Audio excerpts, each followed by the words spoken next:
Ryan Walker thought the worst pain of his life ended 3 years ago when his wife vanished without a trace, leaving him to raise their daughter alone. But on Christmas Eve, in a crowded mall, he came face to face with the woman who destroyed him, and she was crying.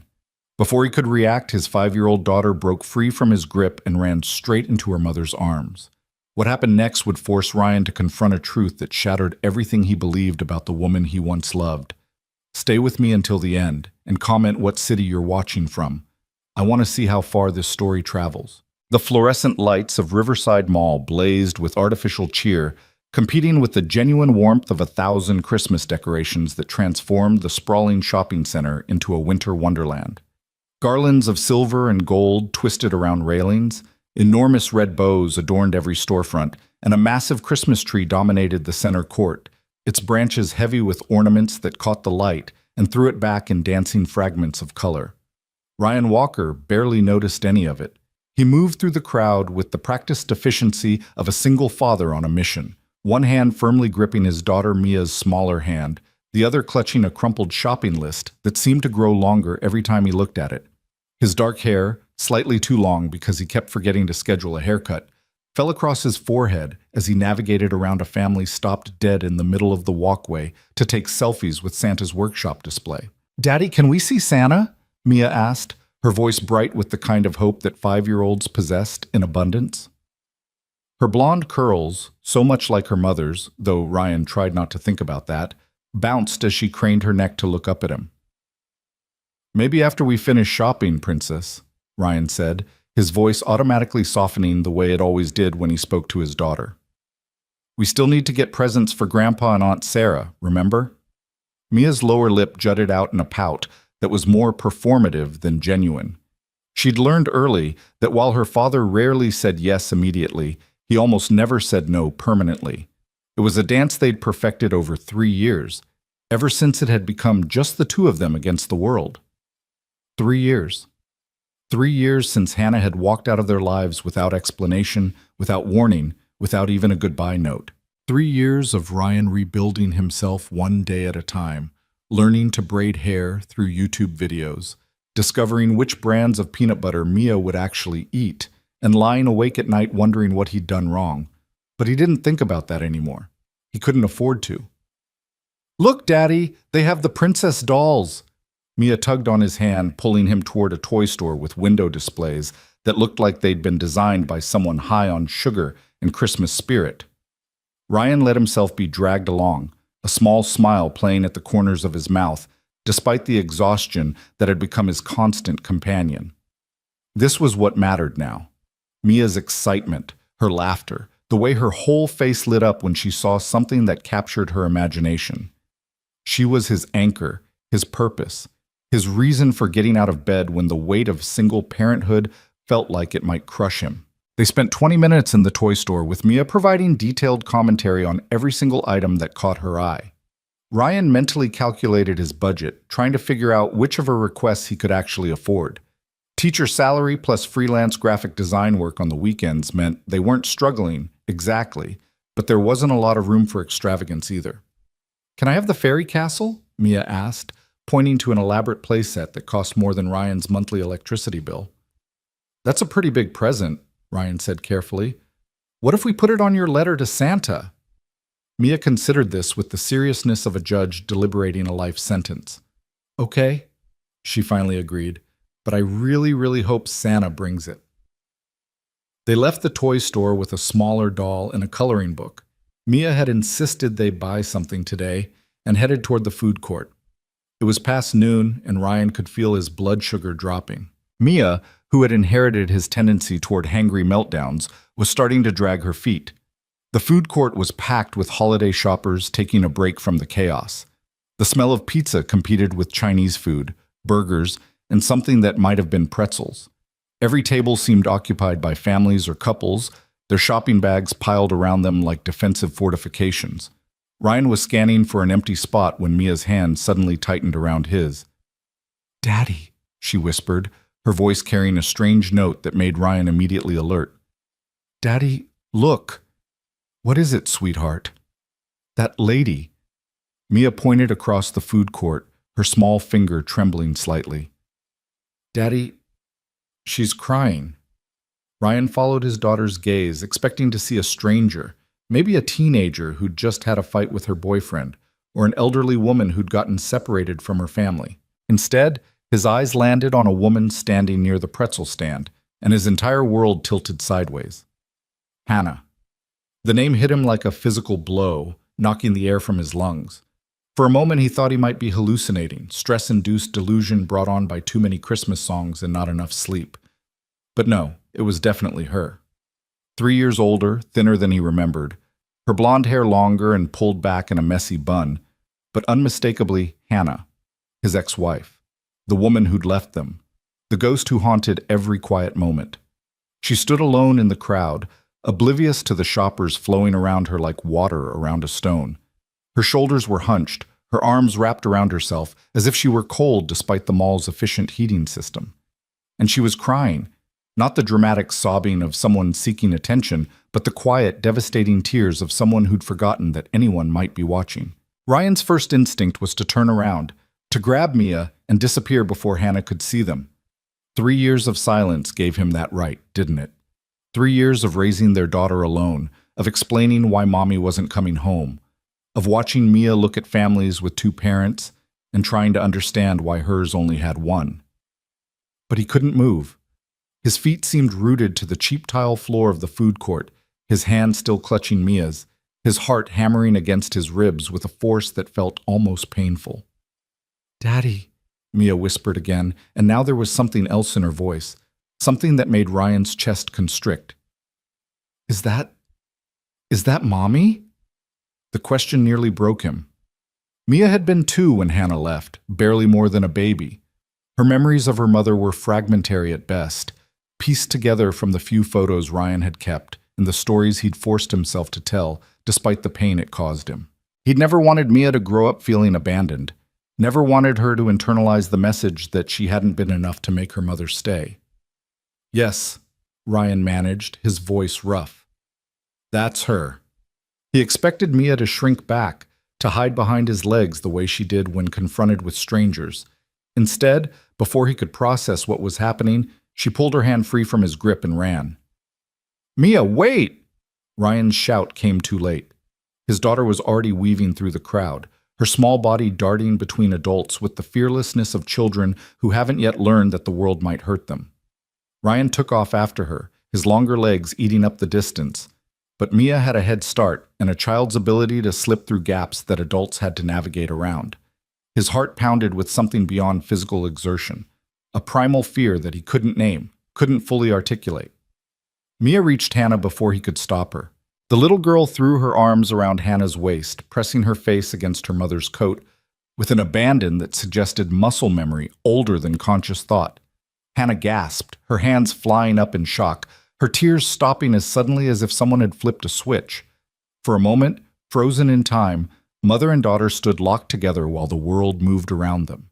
Shoppers hurrying past, Christmas music playing from overhead speakers, the smell of mall food court lingering in the air. Hannah's face went through a rapid succession of emotions: shock, confusion, recognition, and then something that looked like pain mixed with joy in equal measure. Ryan skidded to a stop a few feet away, breathing hard, his mind racing to catch up with what his body already knew. This was happening.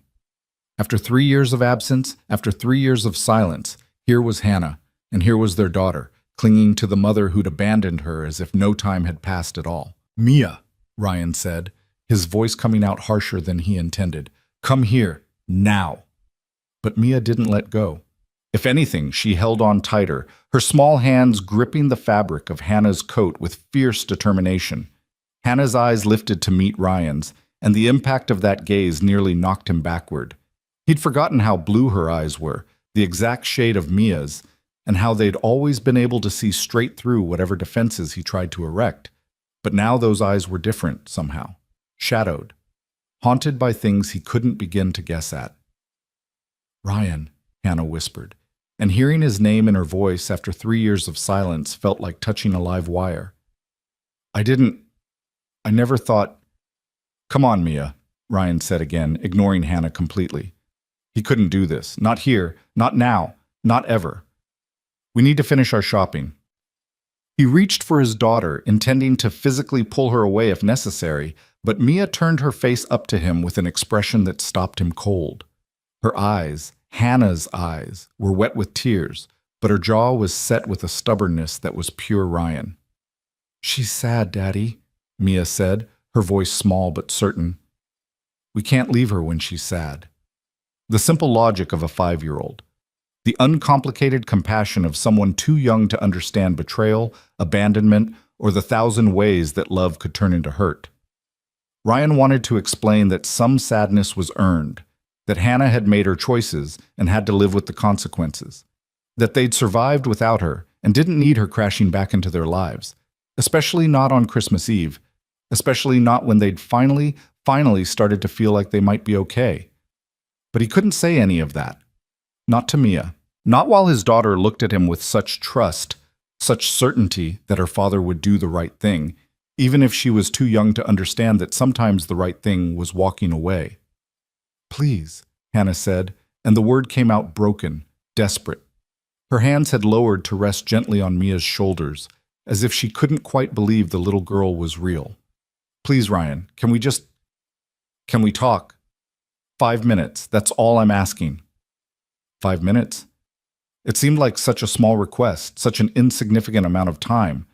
But Ryan knew better. 5 minutes could unravel 3 years of careful healing.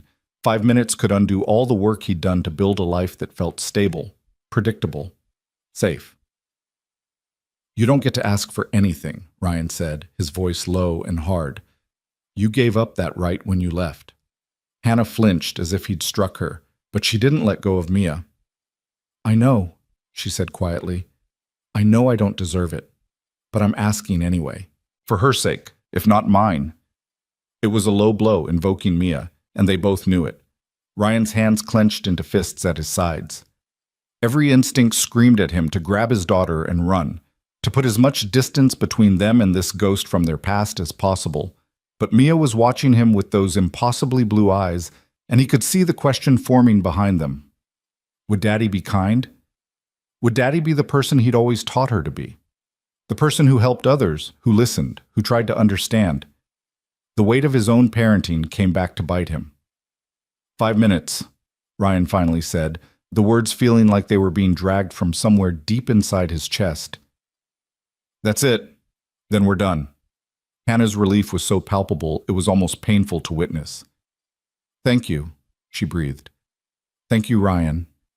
He didn't respond. Instead, he looked around the crowded food court, searching for somewhere they could have this conversation without an audience of holiday shoppers.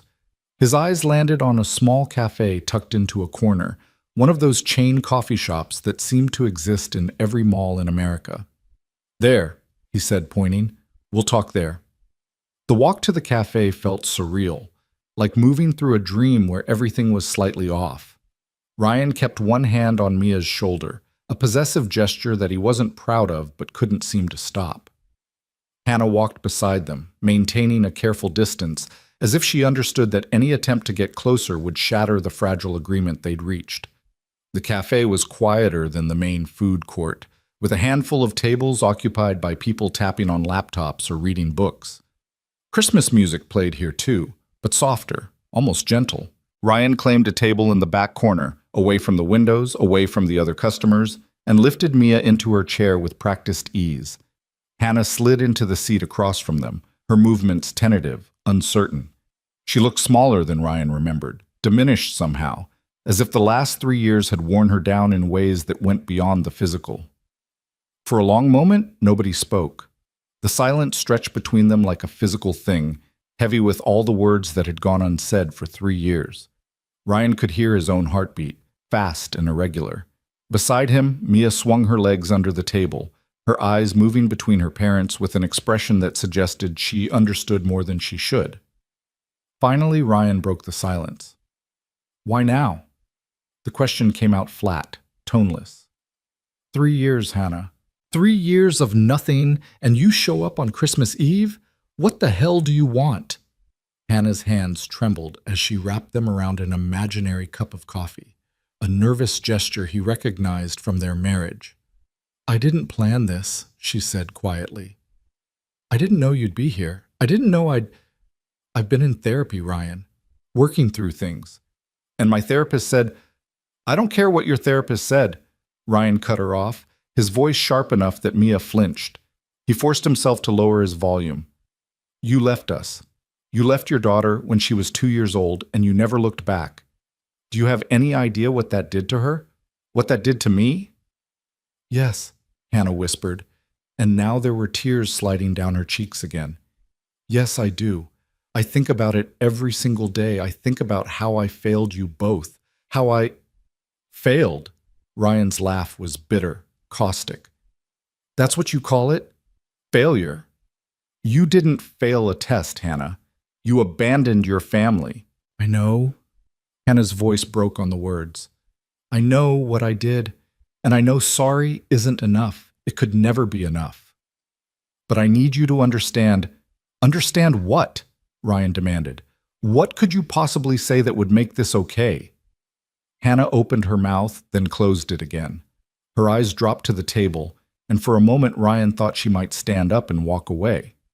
Part of him hoped she would. It would be easier that way, to go back to hating the memory of her rather than facing the reality of her presence. But then Mia spoke up, her small voice cutting through the tension like a knife through butter. Are you sick, Mommy? She asked, her head tilted to one side with innocent curiosity. Is that why you went away? The question was so unexpected, so achingly perceptive in the way that children could sometimes be, that both adults froze. Ryan stared at his daughter, wondering where she'd gotten that idea, while Hannah's face crumpled with an emotion he couldn't quite name. Yes, Hannah finally said, her voice barely above a whisper. Yes, sweetie, I was sick, very sick. But you're better now? Mia pressed, leaning forward with intense interest. That's why you came back? Hannah's eyes lifted to meet Ryan's, and in them he saw a plea, asking permission, asking for understanding, asking for something he wasn't sure he was capable of giving. I'm getting better, Hannah said carefully. I'm trying to be better. It's hard, and it takes a long time, but I'm trying. Ryan wanted to interrupt, to call her out on the vague non-answers, but something stopped him. Maybe it was the raw honesty in her voice. Maybe it was the way Mia was looking at Hannah with such hope, such trust. Or maybe it was the tiny, traitorous part of his heart that remembered what it felt like to love this woman before everything fell apart. What kind of sick? He asked, his voice rough, but no longer quite so hostile. What happened, Hannah? Hannah's hands were shaking so badly now that she had to press them flat against the table to keep them still. She took a deep breath, then another, as if gathering courage for a confession. Postpartum depression, she finally said, the words tumbling out in a rush. After Mia was born, I had postpartum depression. Severe. And I didn't understand it, Ryan. I didn't know what was happening to me. I thought... Her voice broke. I thought it meant I was a terrible mother. I thought it meant I didn't love you or Mia enough. And the more I tried to fight it, the worse it got. Ryan felt like the ground had shifted beneath his feet. Postpartum depression. The words echoed in his mind, pulling up memories he'd buried. Hannah's tearful nights, her distant stares, the way she'd sometimes look at Mia with an expression that seemed more like terror than love. He'd noticed, of course he'd noticed, but he'd attributed it to exhaustion, to the normal stress of new parenthood. Why didn't you tell me? He asked, and now his voice was quieter, the anger seeping away to reveal the hurt beneath. Why didn't you let me help you? Because I was ashamed, Hannah said, tears streaming freely now. Because I looked at other mothers who seemed to handle everything so easily, and I couldn't understand why I was struggling so much. Because every time I looked at Mia, I felt like I was failing her, and I thought, she swallowed hard, I thought if I left, you'd find someone better, someone who could be the mother she deserved. The confession hung in the air between them, heavy with years of pain and misunderstanding. Ryan's mind was racing, trying to reconcile this new information with the narrative he'd constructed over the past 3 years.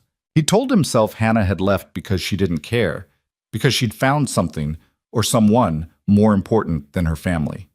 The possibility that she'd left because she cared too much, that her love had been warped by illness into something that looked like abandonment, had never occurred to him. You should have told me, he repeated, but the accusation had lost its bite. We could have gotten you help. We could have... I couldn't think clearly, Hannah interrupted, her voice desperate with the need to be understood. That's what depression does, Ryan. It lies to you. It tells you that everyone would be better off without you, that you're a burden, that your presence causes more harm than good. And I believe those lies. God help me, I believed them so completely that leaving seemed like the kindest thing I could do. Mia had been quiet during this exchange, her eyes moving between her parents like she was watching a tennis match. Now she reached out and put her small hand over Hannah's trembling one. "But you miss us?" Mia asked, her voice impossibly gentle for someone so young. "When you went away, did you miss us?" Hannah looked down at their joined hands, her own pale and shaking, Mia's small and steady, and let out a sound that was half sob, half laugh. "Every second," she said. "Every single second of every single day. I missed you so much I thought it might kill me. And maybe that's what I wanted at first.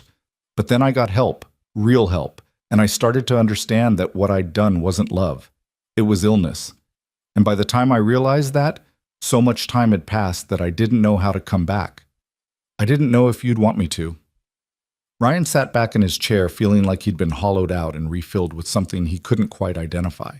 Anger was still there, yes, but it was mixed now with grief, confusion, and something that might have been understanding, or at least the beginning of it.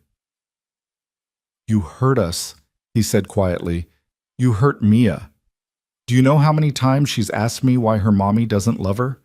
How many times I've had to lie and say it wasn't her fault?" "It wasn't her fault," Hannah said fiercely, leaning forward with sudden intensity.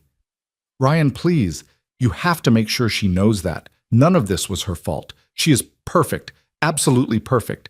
And the fact that I couldn't see that when I was sick doesn't change how true it is." "Did you stop loving us, Mommy?" Mia asked, her voice small but direct. It was the question she'd apparently been building up to, the one that mattered more than all the others. Hannah's face crumpled. She reached across the table with both hands, not quite touching Mia but coming close, as if afraid that contact might break the spell. "Never," she said, her voice thick with tears. "Not for 1 second. Not even when I was at my sickest, when I couldn't think straight, when everything felt dark and terrible. Even then, I loved you. I loved you so much it scared me." "Then it's okay," Mia said with the simple certainty of a child who hasn't yet learned that love doesn't fix everything. "You're here now." Ryan closed his eyes, overwhelmed by the conversation, by the revelations, by the weight of 3 years' worth of pain trying to be compressed into 5 minutes. He could feel his carefully constructed defenses cracking, the walls he'd built to protect himself and Mia starting to crumble. This wasn't supposed to happen.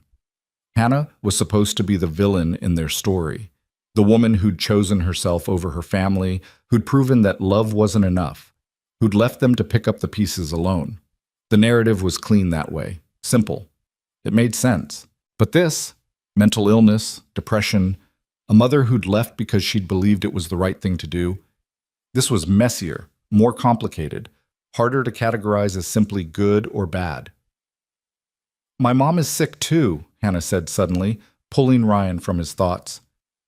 "My mother. She has cancer, stage 4. The doctors say..." She trailed off, unable to finish the sentence. "I came home to take care of her. That's why I'm back in town. I've been here for 2 weeks trying to work up the courage to maybe see you guys. But I didn't know how.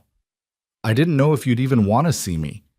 And then today, I was feeling overwhelmed, and I came to the mall because it seemed less lonely than my mother's empty house, and then Mia found you," Ryan finished quietly.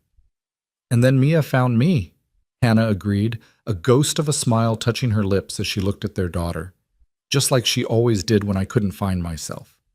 The reference to the past, to when they'd been a family, when Hannah would hide during bad days and tiny Mia would seek her out with the instinct of someone following a homing signal, hit Ryan harder than he expected. He remembered those moments, though he'd tried to forget them. Hannah curled up in the bedroom with the lights off, Mia toddling in with her favorite stuffed animal to keep Mommy company. He'd thought it was sweet at the time. Now he understood it had been a symptom of something much darker. "I'm sorry about your mom," Ryan said, because whatever else had happened between them, he'd always liked Hannah's mother. Eleanor had been kind to him, had welcomed him into the family, had cried happy tears at their wedding.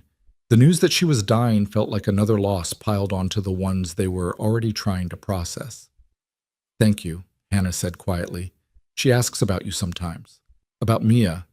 I show her the pictures from your Facebook page. I hope that's not creepy. I needed to see that you were okay, that Mia was growing up happy and healthy." Ryan hadn't known Hannah was following his social media. He'd never blocked her. It had seemed pointless when she'd disappeared so completely, but he'd never thought about her actually looking, actually keeping track of them from a distance. "How long are you staying?" The question came out before Ryan could stop it, and he immediately regretted asking. It sounded too much like interest, like caring, like he was considering something he absolutely should not be considering. "I don't know," Hannah admitted. "As long as Mom needs me. Weeks, maybe months. We're taking it day by day."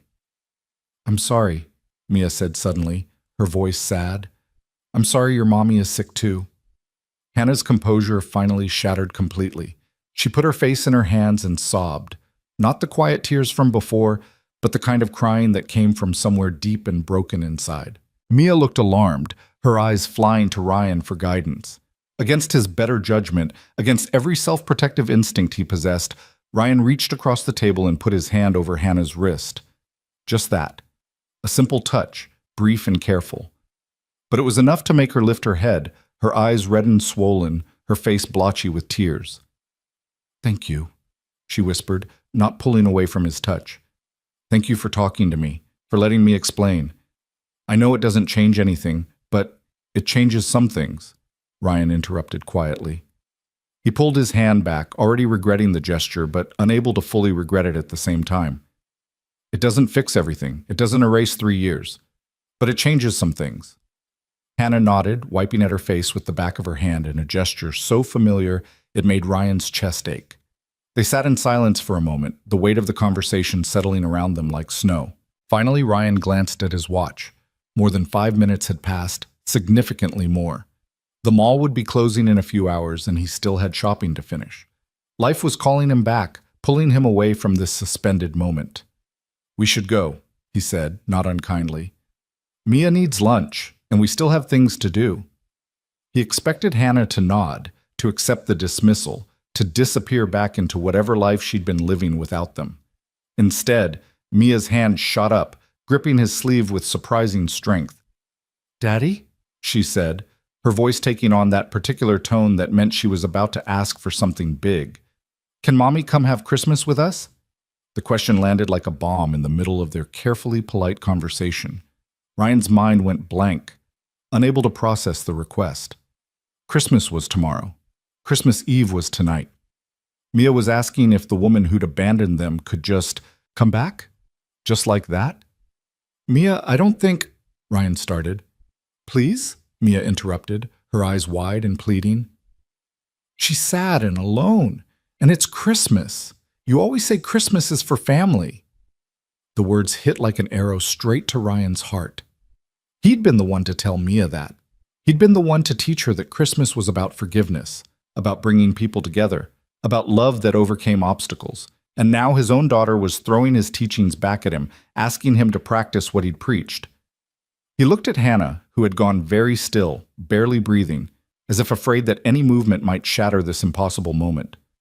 "Mia, it's complicated," Ryan tried again, struggling to find words that would be honest but not crushing. "Mommy has her own plans, and we have ours, and—" "I don't," Hannah said quietly. "I don't have plans.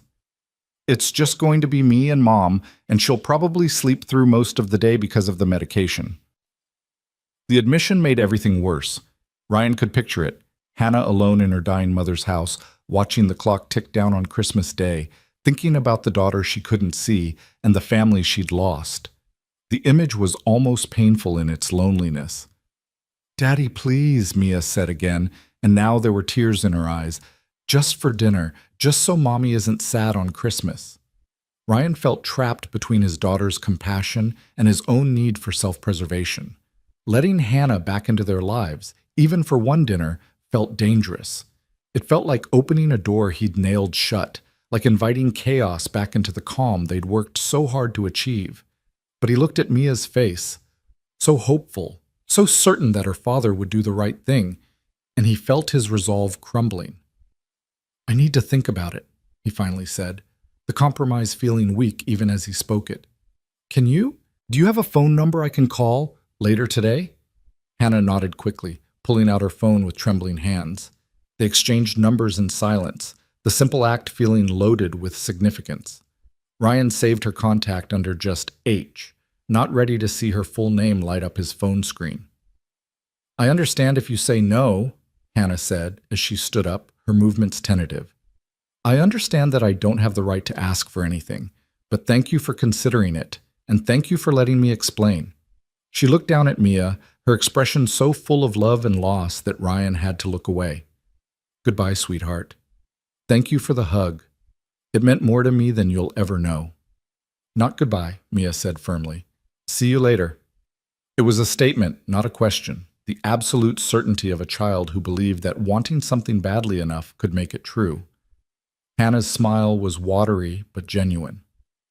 "See you later," she echoed softly. Then she turned and walked away, disappearing into the mall crowd like a ghost fading in sunlight. Ryan and Mia sat at their table for a long moment, neither speaking, both processing what had just happened. "You're going to say yes, aren't you, Daddy?" Mia finally asked, her voice small. Ryan looked down at his daughter, at her hopeful face and her trusting eyes, and knew he was defeated before he even began. "Yeah, Princess," he admitted quietly. "I think I probably am." Mia's smile was bright enough to power the entire mall's Christmas lights. She threw her arms around Ryan's neck, nearly knocking over his forgotten coffee in her enthusiasm. "Thank you, Daddy. Thank you, thank you, thank you." Ryan hugged her back, pressing his face into her hair, wondering what exactly he'd just agreed to. Tomorrow was Christmas. Tomorrow, Hannah would walk into the home they'd built without her, would see how they'd survived, would be confronted with all the ways they'd learned to be okay. And he had no idea if it would heal old wounds or just create new ones. But Mia was happy. Right now, in this moment, his daughter was happier than he'd seen her in weeks. And wasn't that worth the risk? Wasn't that worth stepping outside his comfort zone and facing the woman who'd broken his heart? "Come on," he said, standing and lifting Mia out of her chair. "We still need to finish shopping, and now we need to get an extra present." "For Mommy?" Mia asked, her eyes going wide. "For Mommy," Ryan confirmed, even though the word felt strange in his mouth after 3 years of silence. They spent the rest of the afternoon shopping, but Ryan's mind was only half present. The other half kept circling back to Hannah, to the tears in her eyes, to her confession about postpartum depression, to the way she'd looked at Mia like someone seen sunshine after years of darkness. He thought about his father's words, the ones that had been echoing in his head since Mia first asked her question. "Christmas is for forgiveness, son." Maybe it was. Maybe tomorrow would be the first step towards something new, not reconciliation exactly, but understanding. Maybe they could find a way to coexist peacefully, to give Mia the gift of knowing both her parents without the shadow of abandonment hanging over everything. Or maybe it would be a disaster. Either way, Ryan realized as he watched Mia chatter excitedly about Christmas dinner, it was too late to back out now. He'd made a promise to his daughter, and he'd die before breaking it. As they left the mall, Ryan pulled out his phone and typed a brief message to the contact labeled H. "Dinner tomorrow at 6. Address is the same." The response came almost immediately. "I'll be there. Thank you, Ryan. You have no idea what this means to me." But he did know. He knew exactly what it meant, because once upon a time, he'd have felt the same way about getting a second chance with the person he loved most in the world. The question was whether that person still existed under 3 years of hurt and absence, or if they'd both changed too much to find their way back to anything resembling what they'd once had. Tomorrow, he'd find out. Ryan buckled Mia into her car seat, listening to her excited chatter about Christmas and presents and Mommy coming to dinner. In the front seat, he gripped the steering wheel and took a deep breath. "Okay," he whispered to himself. "Okay. We can do this." Behind them, the mall's Christmas lights blazed against the darkening sky, marking the end of Christmas Eve and the beginning of something Ryan couldn't yet name, something that felt both terrifying and inevitable, like standing at the edge of a cliff and knowing you're about to jump. The drive home from the mall felt longer than usual, though the route was exactly the same as always. Ryan's hands gripped the steering wheel with unnecessary force, his knuckles white against the black leather. Behind him, Mia sang along to the Christmas carols playing on the radio, her voice sweet and slightly off-key, blissfully unaware of the storm churning in her father's mind. What had he done? What had he just agreed to? The question circled through Ryan's thoughts like a vulture waiting for something to die. Maybe his sanity, maybe his carefully constructed peace, maybe the protective walls he'd spent 3 years building around his heart. Inviting Hannah to Christmas dinner seemed like the kind of impulsive decision that would make perfect sense in a holiday movie and absolutely no sense in real life. He pulled into the driveway of their modest 2-story house, the one he'd bought 6 months after Hannah left, because living in their old apartment had felt like drowning in memories. The Christmas lights he and Mia had hung last weekend blinked cheerfully from the roofline, and a wreath made from Mia's handprints decorated the front door. It was home. Their home, built from the ashes of what used to be. And tomorrow, he was inviting the person who'd burned it all down to come inside. "Can we make cookies tonight, Daddy?" Mia asked as he unbuckled her from the car seat. "For Santa and for Mommy?" Ryan managed a smile that felt only slightly forced. "Sure, Princess. We can make cookies." Inside, the house smelled like the pine-scented candles Ryan had been burning all week, trying to create the perfect Christmas atmosphere. The tree stood in this corner of the living room, decorated with an eclectic mix of ornaments collected over years. Some from Ryan's childhood, some from the brief years of their marriage, and many newer ones marking milestones that only he and Mia had shared. While Mia changed out of her mall clothes and into the reindeer pajamas she insisted on wearing despite it only being late afternoon, Ryan stood in the kitchen and stared at his phone. Hannah's number glowed on the screen, a connection to a past he'd tried so hard to bury. He should call his sister. Sarah would talk sense into him, would remind him of all the reasons this was a terrible idea. She'd been there through the worst of it, had flown in and stayed for 2 weeks after Hannah left, had helped him figure out daycare and cooking and how to French braid hair well enough that Mia wouldn't get teased at preschool. Sarah had every right to be furious that he was even considering this. But he didn't call her. Instead, he opened the refrigerator and began pulling out ingredients for dinner, letting the familiar routine calm his racing thoughts. Mia bounded into the kitchen 20 minutes later, her energy seemingly limitless. "What are we making for Christmas dinner tomorrow?" she asked, climbing onto one of the bar stools at the counter. "Something special, right? Because Mommy's coming?" Ryan set down the chicken he'd been about to season. "What do you think we should make?" Mia's face scrunched up in concentration, a gesture she'd inherited from him. "Turkey?" she suggested. "Like at Thanksgiving? And mashed potatoes? And those green beans you make with the crispy onions?" "That sounds good," Ryan agreed, mentally calculating whether he had time to shop for all of that tomorrow morning. "We'll need to go to the store early." "I'll help," Mia volunteered enthusiastically. "I'm a good helper, right, Daddy?" "The best helper," Ryan confirmed, reaching over to ruffle her hair. They made dinner together, just spaghetti and frozen meatballs, nothing fancy, and ate while watching a Christmas movie that Mia had seen approximately 700 times but still found hilarious. Ryan tried to focus on the screen, tried to lose himself in his daughter's laughter, but his mind kept drifting back to Hannah's face in the mall. The tears, the trembling hands, the raw vulnerability when she talked about postpartum depression. He'd failed her. The realization sat heavy in his stomach, making the pasta taste like sawdust. He'd been her husband, had promised to support her in sickness and health, and he'd been so consumed with being a new father that he'd missed the signs of his wife falling apart. But she'd also failed him, hadn't she?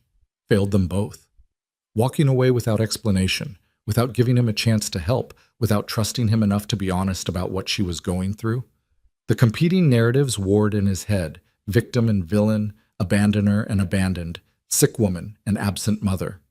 Nothing was as simple as he thought it was this morning, when Hannah had still been just a ghost from his past, instead of a complicated, broken person asking for a second chance.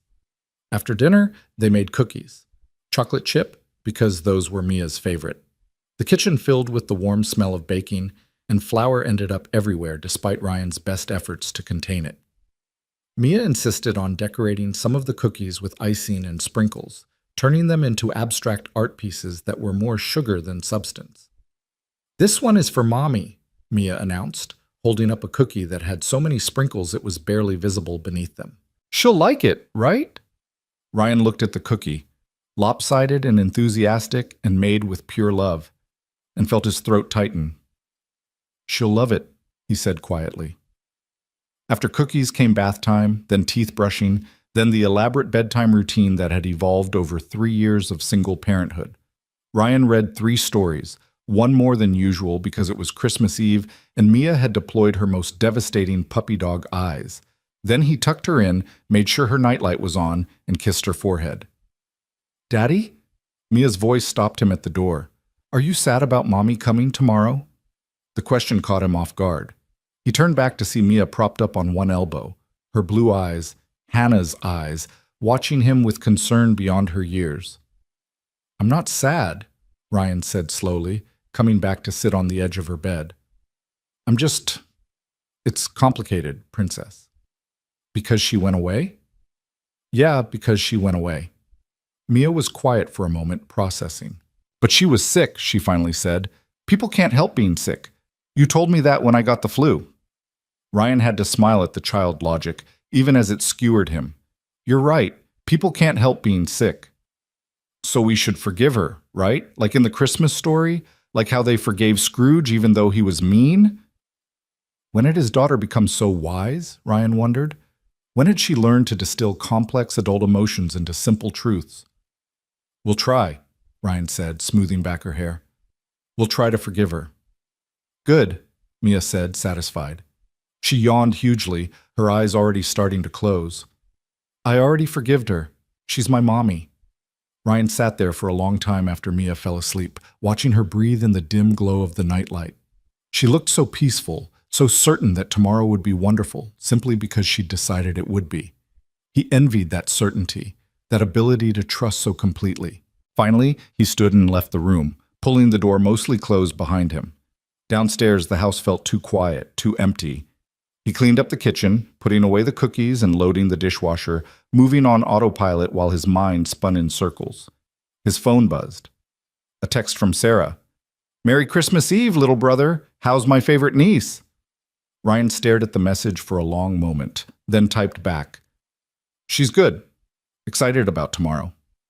He hesitated, his thumbs hovering over the keyboard, then added, "We ran into Hannah at the mall today."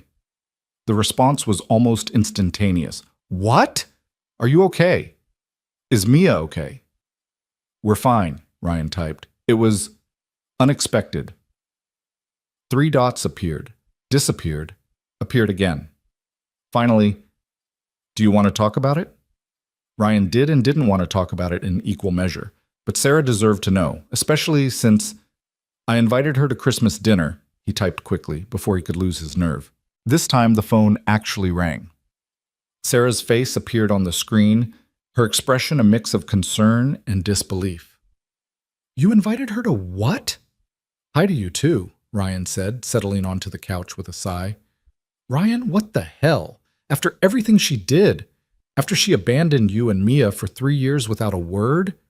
Sarah's voice was sharp, protective. She'd never forgiven Hannah for leaving, had deleted every photo of her from family albums, had pointedly referred to her as that woman for the past 3 years. "I know," Ryan said tiredly. "I know it sounds crazy." "It doesn't sound crazy. It is crazy. Please tell me this was Mia's idea and you just couldn't say no to her." Ryan winced. "It was Mia's idea," he admitted. "But Sarah, you should have seen Hannah. She was crying in the middle of the mall, and when she saw Mia, he broke off, struggling to find words. "She has postpartum depression. That's why she left. She thought we'd be better off without her." There was a long silence on the other end. When Sarah spoke again, her voice was softer but still skeptical. "Postpartum depression doesn't give someone a pass on abandoning their family, Ryan. Yes, it's a real illness and it's serious, but there are treatments. There's therapy. There's medication. She had options besides just disappearing." "I know," Ryan said again. "I'm not saying what she did was okay. I'm just saying it's more complicated than I thought." And you think one Christmas dinner is going to fix 3 years of damage? No, Ryan said quietly. I don't think it's going to fix anything, but Mia asked, and I couldn't tell her no. You know how she is. Sarah sighed heavily. I do know how she is. That kid could convince anyone to do anything with those eyes. She gets that from you, by the way. You had the same puppy dog look when we were kids. Despite everything, Ryan smiled. I did not. You absolutely did. How do you think you got me to take the blame that time you broke Mom's vase? They talked for a few more minutes, Sarah extracting a promise that Ryan would call her immediately if the dinner went south. And I'm coming over the day after Christmas, she declared. I need to assess the damage in person. After they hung up, Ryan sat in the quiet living room, staring at the Christmas tree lights. They blinked in a pattern, blue, white, red, green, hypnotic and soothing. He remembered picking out this tree with Mia, how she'd insisted on the one that was slightly crooked because it looked sad and needed a home. His daughter had a gift for seeing the lonely, the broken, the ones who needed help. Maybe that's what she'd seen in Hannah today. Not the mother who'd abandoned her, but a person in pain who needed forgiveness. Ryan's phone buzzed again. This time it was from Hannah. I can't sleep. I keep thinking about today. About Mia. She's so beautiful, Ryan. You've done an amazing job with her. He stared at the message for a long time before responding. She asks about you sometimes. I always told her you loved her, even when you weren't here. Thank you for that. I don't deserve it, but thank you. Ryan typed and deleted 3 different responses before finally settling on, see you tomorrow at 6. We're having turkey. I'll bring wine and dessert and anything else you need. Just bring yourself, Ryan typed, then immediately regretted how that sounded. Too intimate, too much like an invitation to be part of their lives again, rather than just a guest at one dinner. But the message was sent, and he couldn't take it back. He forced himself to go to bed, though sleep felt impossible. His mind kept replaying the day, Hannah's tears, Mia's hug, the revelation about postpartum depression, the weight of his daughter's hand in his as she asked if Mommy could come for Christmas. When he finally did drift off, his dreams were fragmented and strange. Hannah, walking through their old apartment, Mia as a toddler reaching for a mother who kept disappearing like smoke, the mall decorated with lights that blazed too bright and hurt to look at. He woke at 6 in the morning, earlier than necessary, his heart pounding from dreams he couldn't quite remember. Mia was still asleep, her room quiet when he checked on her. The house felt suspended in that pre-dawn stillness, waiting for the day to truly begin. Christmas morning, and Hannah was coming to dinner. Ryan made coffee and stood at the kitchen window, watching the sky gradually lighten from black to deep blue to pale gray. Snow had fallen overnight. Not much, just enough to dust the lawn and trees with white, making everything look clean and new. A fresh start, he thought, then immediately felt ridiculous for assigning metaphorical meaning to weather patterns. By 7, Mia was awake and bouncing off the walls with Christmas excitement. They opened presents in the living room, nothing extravagant, but enough to make Mia squeal with delight. The fairy castle from the toy store was there, purchased late last night during an emergency run after Mia fell asleep. Her joy made the credit card hit worth it. Santa really brought it, she exclaimed, already pulling pieces out of the box. Daddy, can we build it before Mommy comes? I want to show her.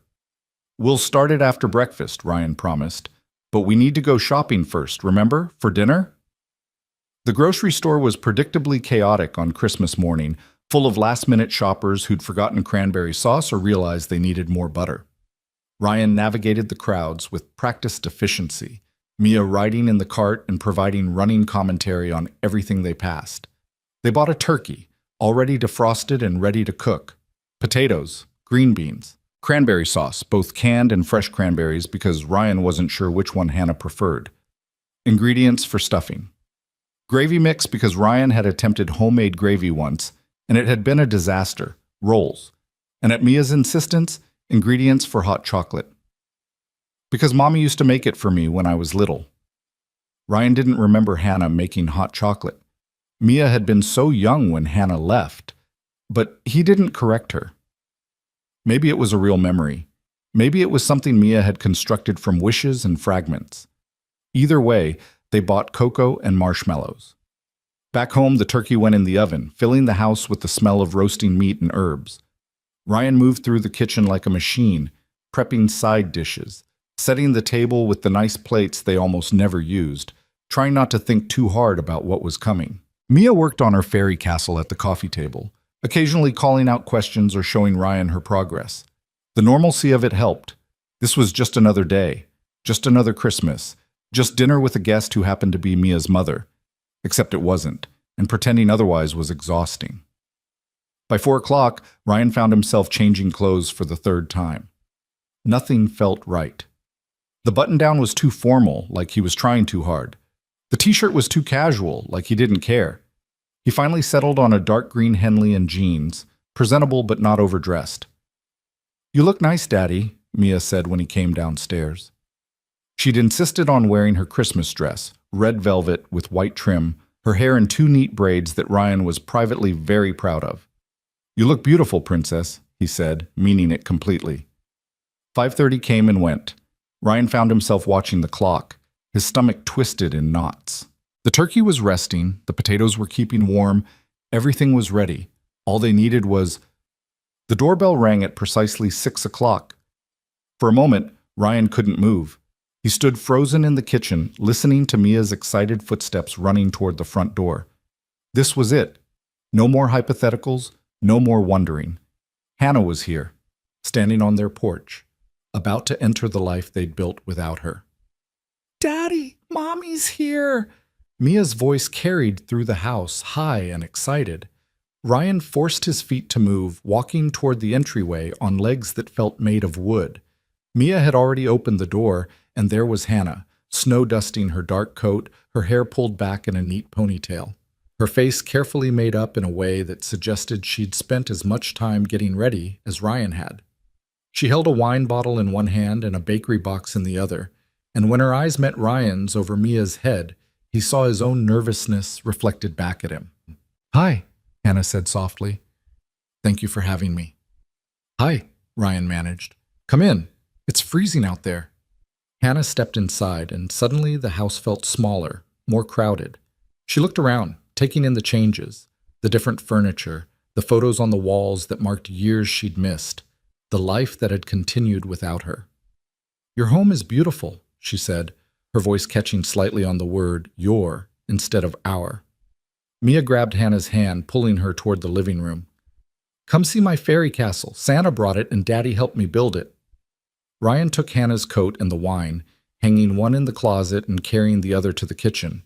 His hands were shaking slightly, and he gripped the bottle harder to still them.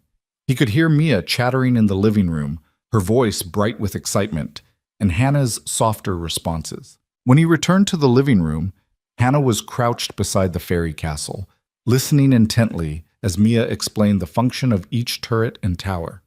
She looked up when Ryan entered, and something in her expression made his breath catch, a mixture of grief and gratitude that was almost painful to witness. "It's an impressive castle," Hannah said, straightening up. "You did a great job building it." "Daddy helped," Mia said generously, "but I did most of it." "I can tell," Hannah said with a small smile. "You always were good at building things." The comment suggested memories Ryan didn't share, a past with Mia that he couldn't verify. It felt strange, this reminder that Hannah had known their daughter before he'd become the sole parent, that there were 2 years of Mia's life that both her parents remembered even if Mia didn't. "Dinner's ready whenever we want to eat," Ryan said, breaking the moment.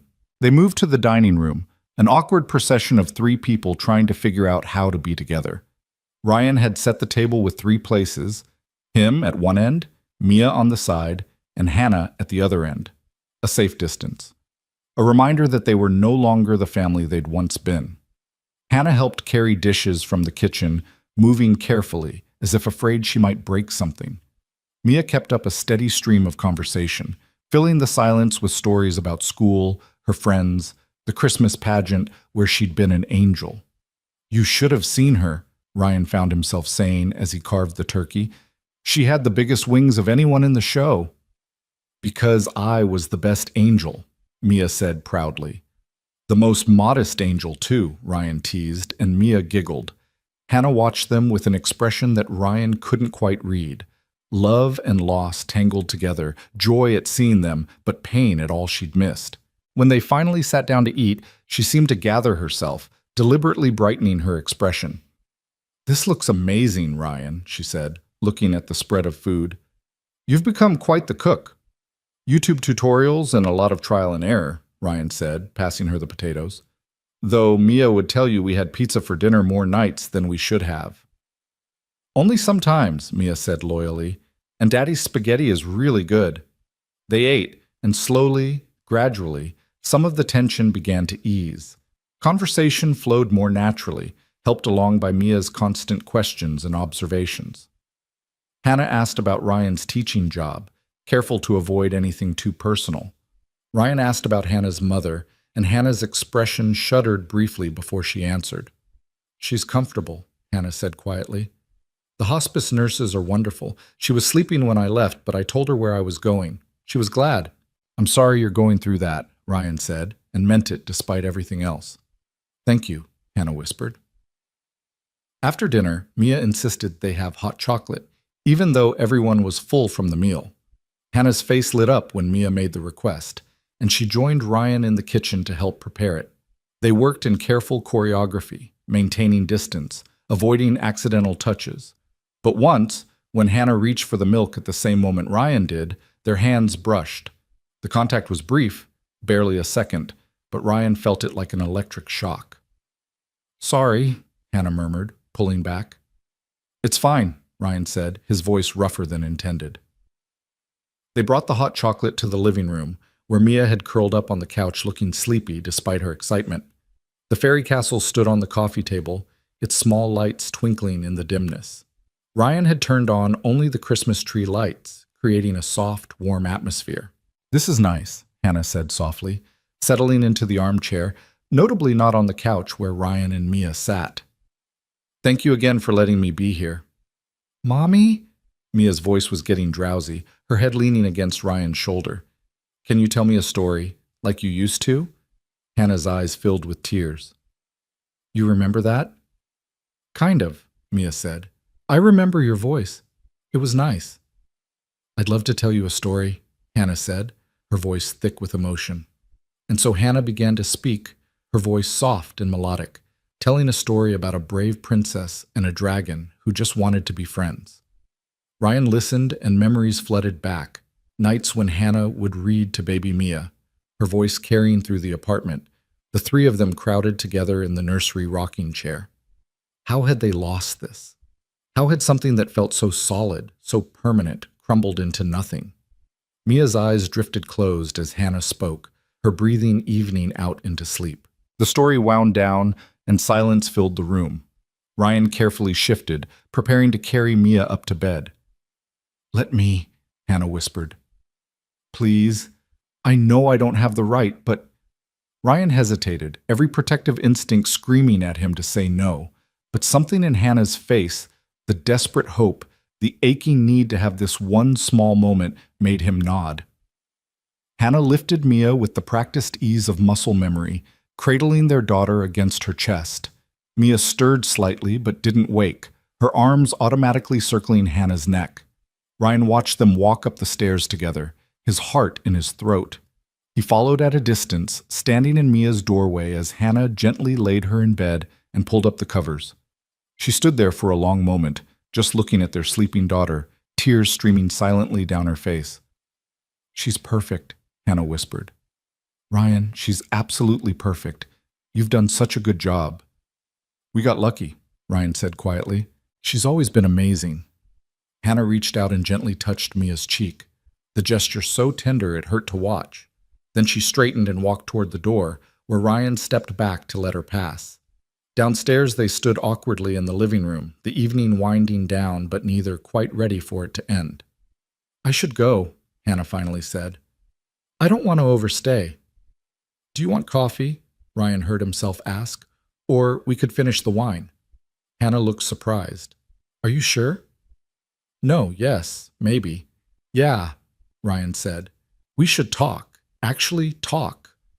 They settled at opposite ends of the couch, still maintaining distance, with fresh glasses of wine. The Christmas tree lights cast everything in a soft glow, making the moment feel almost dreamlike. "She's wonderful, Ryan," Hannah said again. "The way she laughs, the way she looks at you with such trust. You've given her an incredible life." "I did what I had to do," Ryan said, and couldn't keep a slight edge from his voice. "Someone had to." Hannah flinched. "I deserve that." "I'm sorry," Ryan said immediately, rubbing his face. "That wasn't fair." "It was completely fair," Hannah countered. "Ryan, I don't expect you to forgive me. I don't even expect you to understand. But I need you to know that leaving was the hardest thing I've ever done. And every day since has been about trying to become someone worthy of coming back." "Then why didn't you?" The question burst out of Ryan before he could stop it. "Why didn't you come back sooner? If you were getting help, if you were getting better, why wait 3 years? Hannah was quiet for a long moment, staring into her wine. "Fear," she finally admitted. "Pure, paralyzing fear that you'd tell me no, that Mia wouldn't remember me, that I'd lost my chance and there was no way back. Every time I thought about reaching out, I convinced myself it was too late, that I'd done too much damage, that you'd both moved on. We did move on," Ryan said quietly. "We had to. But that doesn't mean—" He stopped, unsure how to finish the sentence. "Doesn't mean what?" Hannah prompted gently. "I don't know," Ryan admitted. "I don't know what it means. All I know is that Mia was so happy tonight, and I haven't seen her that happy in a long time. And that has to mean something, right?" "It means she has a good heart," Hannah said, "like her father." The compliment made Ryan uncomfortable. He didn't want to be seen as good, as forgiving. He wanted to hold on to his anger because anger was safe. Anger kept him protected. But sitting here, watching Hannah struggle with her own emotions, seeing the genuine remorse in every line of her face, it was harder to maintain that anger than he'd expected. "I'm not ready to forgive you," Ryan said, needing to make that clear. "I don't know if I ever will be. What you did, leaving without explanation, without even trying to get help first, it nearly destroyed me. There were days I didn't think I could do it, days when Mia would cry for you and I had no idea how to explain where you'd gone or why you'd left." "I know," Hannah whispered. "God, Ryan, I know. And I would take it all back if I could. I would do everything differently." "But you can't," Ryan said simply. "We can't go back. We can only figure out what happens now." "What do you want to happen?" Hannah asked, her voice tentative. Ryan thought about it, really thought about it. "I want Mia to have a relationship with her mother," he finally said. "I want her to know that you love her, that you didn't leave because of anything she did. Beyond that?"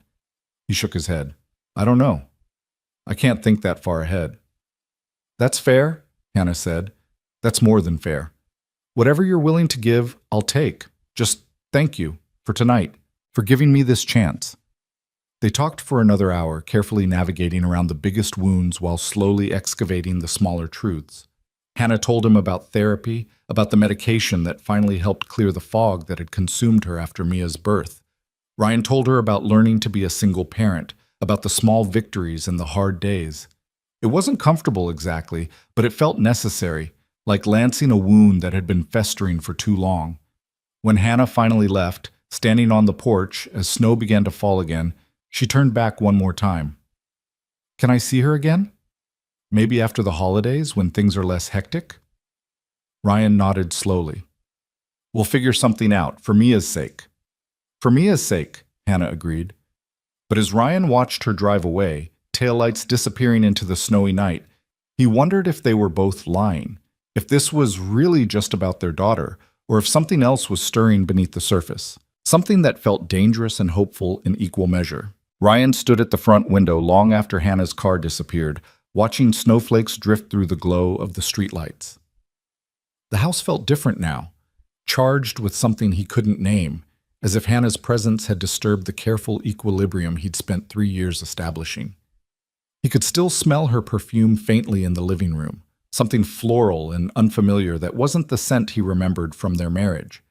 Everything about her was familiar and foreign at once, and that dissonance left him feeling unmoored.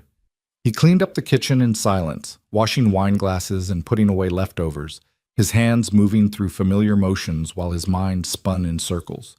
The evening had gone better than he'd expected. No dramatic confrontations, no tears beyond Hannah's quiet moment in Mia's room, no reopening of wounds that couldn't be stitched back together in one night. But better than expected didn't mean good, and it certainly didn't mean resolved. His phone buzzed as he was loading the dishwasher. Sarah's name flashed on the screen with a message that was just a string of question marks. Ryan smiled despite himself and called her back. "Well?" Sarah demanded before he could even say hello. "Don't leave me in suspense. Did she show up? Did you survive? Is Mia okay? Are you okay?" "She showed up," Ryan confirmed, settling onto the couch with a tired sigh. "And we survived. It was complicated." "Complicated how? Good. Complicated or disaster complicated?" Ryan thought about it. "Somewhere in between." Mia was thrilled. Hannah was emotional but appropriate. We talked, really talked, for the first time in 3 years. "And?" Sarah pressed when he paused. "And I don't know what to think," Ryan admitted. She explained about the postpartum depression, about being in therapy, about being too afraid to reach out sooner. "Part of me understands it. Part of me is still furious." "You're allowed to be both," Sarah said gently. "You're allowed to have complicated feelings about a complicated situation. Just be careful, okay? I don't want to see you get hurt again." "I'm not planning on getting hurt again," Ryan said. But even as the words left his mouth, he wondered if that was a promise he could keep. They talked for a few more minutes before saying goodnight. Ryan sat in the darkened living room afterward, the only light coming from the Christmas tree. Tomorrow was just another day. The day after Christmas, when decorations started to feel tired and the magic began to fade. But something had shifted tonight. Some door had cracked open that he wasn't sure could be closed again. Upstairs, he checked on Mia one more time.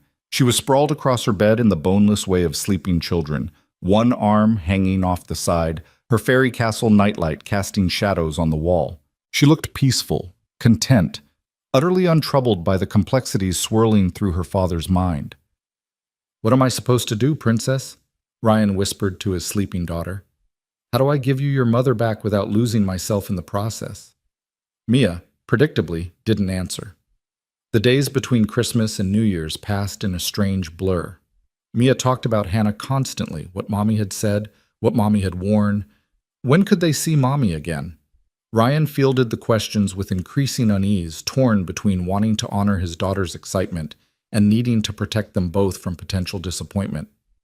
Hannah texted occasionally, nothing invasive, just brief messages asking how Mia was doing or sharing a memory that had resurfaced. Ryan responded carefully, keeping his replies friendly but distant, acutely aware that every interaction was setting some kind of precedent for whatever came next. On the 28th, Hannah sent a photo of her and her mother, both wearing paper crowns from Christmas crackers. Eleanor looked frail but was smiling, and the caption read, "Mom wanted me to tell Mia she says hello. She always asks about her granddaughter." Ryan stared at the photo for a long time. Eleanor had been a good grandmother in the brief time before Hannah left, doting and warm, always ready with cookies and stories. Mia had been too young to remember her, and Ryan had felt guilty about letting that relationship dissolve along with everything else. But what was he supposed to have done? Maintain contact with his ex-wife's family while she'd vanished? He showed the photo to Mia, who studied it seriously. "Is that Grandma Eleanor?" she asked. "It is," Ryan confirmed, surprised Mia even knew the name. "Do you remember her?" Mia shook her head. "But I've seen pictures in the album you keep in your closet." Ryan's chest tightened. He'd forgotten about that album. Photos from their wedding, from Mia's early years, from when they'd been a complete family. He'd shoved it in the back of his closet 2 years ago, unable to throw it away but unwilling to look at it. "She looks nice," Mia said, handing back the phone. "Is she very sick?" "Yes, sweetheart, very sick." Mia processed this with the gravity of a child who'd learned about death, but hadn't yet experienced it personally. "That's sad," she finally said. "Mommy must be really sad, too." The simple empathy in her voice made Ryan's decision for him. He typed back, "Mia says hello to Grandma Eleanor. She'd love to meet her if Eleanor feels up for visitors." The response came quickly. "Really? Are you sure? I don't want to push. Ryan hesitated, then wrote, I'm sure. Let us know when would be good. That was how, 3 days later, Ryan found himself driving to Eleanor's house with Mia chattering nervously in the back seat. The house was in the older part of town, a craftsman-style home that Ryan had visited countless times during his marriage. It looked smaller than he remembered, shabbier, as if it had aged rapidly in the years since he'd last been there. Hannah met them at the door, her expression a mixture of gratitude and anxiety. Thank you for this, she said quietly. Mom has been talking about it non-stop since I told her you were coming. How is she today? Ryan asked, stepping into the familiar foyer with its worn hardwood floors and faded wallpaper. Good, Hannah said. She's having a good day, which is a gift. The nurse just left and she's awake and alert. She looked down at Mia, her expression softening. She's so excited to see you, sweetheart. Mia pressed closer to Ryan's leg, suddenly shy. What if she doesn't like me? Hannah crouched down to Mia's level. She already loves you, she said gently. She's loved you since before you were born. She just hasn't gotten to see you in a long time. The living room had been converted into a bedroom, with a hospital bed positioned near the window so Eleanor could see outside. She was propped up on pillows, an oxygen tube in her nose, her once robust frame diminished to something small and fragile. But her eyes, still bright and sharp, lit up when she saw them enter. Ryan, Eleanor said, her voice weak but warm. Oh my goodness, you're here. And this can't be little Mia. Look how big you've gotten. Mia hung back, uncertain, but Eleanor's genuine delight was hard to resist. Slowly, she moved closer to the bed, studying her grandmother with open curiosity. I'm 5 now, Mia announced, and I can read some words and I'm learning to do cartwheels. 5 years old, Eleanor marveled. That's very big indeed. Come here, darling. Let me see you properly. Ryan watched as his daughter approached the bed, saw Hannah hovering anxiously in the doorway. This was surreal. Standing in Eleanor's living room as if no time had passed, as if they were still family instead of people connected only by the fragile thread of a child. Eleanor and Mia talked about simple things, Mia's school, her favorite toys, what she wanted to be when she grew up. Eleanor listened with the rapt attention of someone trying to absorb every detail to make up for years of absence in a single afternoon. Her hand, thin and marked with age spots, rested on Mia's arm, a gentle touch that said more than words could. Your mommy was just your age when she learned to ride a bike, Eleanor said at one point. She was so determined, fell off 20 times but kept getting back on. Mia's eyes widened. Really? Mommy, you fell off 20 times? Hannah, who'd been sitting quietly in the corner, smiled. At least 20 times, maybe more. I was very stubborn. Like Daddy says I am, Mia said proudly, and everyone laughed. Ryan found himself relaxing incrementally, the strangeness of the situation fading into something almost comfortable. Eleanor asked him about his teaching, about his life, and he answered honestly, talking about the challenges and rewards of single parenthood, about how Mia had become his entire world. You've done a remarkable job, Eleanor said, her eyes serious. I always knew you would. You were always so good with her, even when she was tiny. The compliment sat uncomfortably with Ryan. He didn't want Eleanor's approval, didn't want to fall back into the easy warmth of this family that had once been his, but he couldn't be rude to a dying woman who'd only ever been kind to him. After an hour, Eleanor began to tire, her responses getting slower, her eyes drooping. Hannah noticed immediately and stood up. Mom should rest now, she said gently. Mia looked disappointed but nodded. She leaned close to Eleanor and said, I'll come back and visit again, okay? Eleanor's eyes filled with tears. I would love that, sweetheart. Thank you for coming to see your old grandma. You're not that old, Mia said loyally, and Eleanor laughed even as she cried. Hannah walked them to the door, and this time Ryan was the one who lingered. Thank you, Hannah said again. You have no idea what this meant to her, to both of us. Mia enjoyed it, Ryan said, which was true but felt inadequate. Can I? Hannah hesitated. Would it be okay if I called sometimes to talk to Mia? I know I don't have the right to ask, but you can call, Ryan heard himself say. Not every day, but sometimes. We'll figure out a schedule. The relief on Hannah's face was almost painful to witness. Thank you, Ryan. Thank you. In the car, Mia was quiet for the first few minutes before asking, "Is Grandma Eleanor going to die soon?" The question was direct in the way children's questions often were, cutting through pretense to the heart of things. Ryan gripped the steering wheel tighter. Probably yes. That's what happens when people get very sick like she is. That's sad, Mia said, echoing her earlier sentiment. Mommy will be really sad. Yes, she will, Ryan agreed. Can we help her when she's sad? Ryan glanced in the rearview mirror at his daughter, seeing the concern on her small face. When had she become so empathetic, so attuned to others' pain? What do you think we should do? He asked. Mia thought about it seriously. We could visit more, and maybe bring her food. You always say food helps when people are sad. A laugh escaped Ryan despite everything. I do say that, don't I? So can we help Mommy when Grandma Eleanor dies? The when instead of if struck Ryan as both realistic and heartbreaking. Yes, he said quietly. We can help her. The schedule they established was loose but consistent. Hannah called twice a week to talk to Mia, usually for 20 or 30 minutes. The conversations were carefully monitored at first, with Ryan staying close enough to intervene if necessary. But Hannah proved herself over and over, asking appropriate questions, sharing age-appropriate stories, never making promises she couldn't keep. They visited Eleanor 2 more times before she took a sudden turn for the worse. Hannah's text came at 3 in the morning. Mom's in the hospital. They don't think it will be much longer.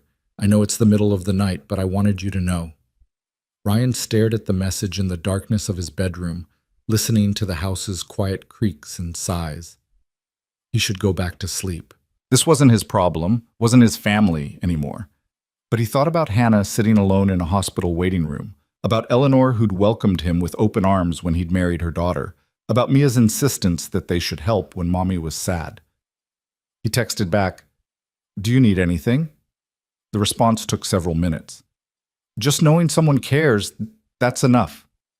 But it wasn't enough, Ryan realized. He got up, checked on Mia, still sleeping soundly, and called Sarah. Someone better be dead or dying, Sarah answered groggily. Dying, Ryan confirmed. Hannah's mom, she's in the hospital. I'm thinking about going there. There was a long pause. Are you asking my permission or my opinion? I don't know, both? Sarah sighed, and Ryan could picture her sitting up in bed, running her hands through her hair the way she did when thinking. You're going to go whether I think it's a good idea or not, aren't you? Probably, Ryan admitted. Then go. But Ryan, remember that supporting someone through grief doesn't mean you have to let them back into your life permanently. You can be kind without being stupid about it. I know, Ryan said, though he wasn't sure he did. He called his neighbor, Mrs. Chen, who'd watched Mia before, and insisted she didn't mind being woken up for an emergency. Within 30 minutes, Mia was still asleep in Mrs. Chen's guest room, and Ryan was driving through empty pre-dawn streets toward the hospital. He found Hannah in the ICU waiting room, alone and small-looking in a plastic chair. Her hair was uncombed, her face bare of makeup, her eyes red-rimmed from crying. When she saw him, her expression went through rapid succession of emotions, shock, confusion, and then something that looked like desperate gratitude. Ryan, she whispered, what are you doing here? I don't know, he said honestly, settling into the chair beside her. But you shouldn't be alone. Hannah's composure crumbled. She turned her face away, shoulders shaking with silent sobs. Without thinking, Ryan put his arm around her, and she collapsed against him the way she used to when they were married, when comfort between them had been natural and easy instead of complicated and fraught. She's asking for me, but she's not really there anymore, Hannah said between sobs. She keeps thinking I'm a child. She keeps asking for my father, and he's been dead for 10 years.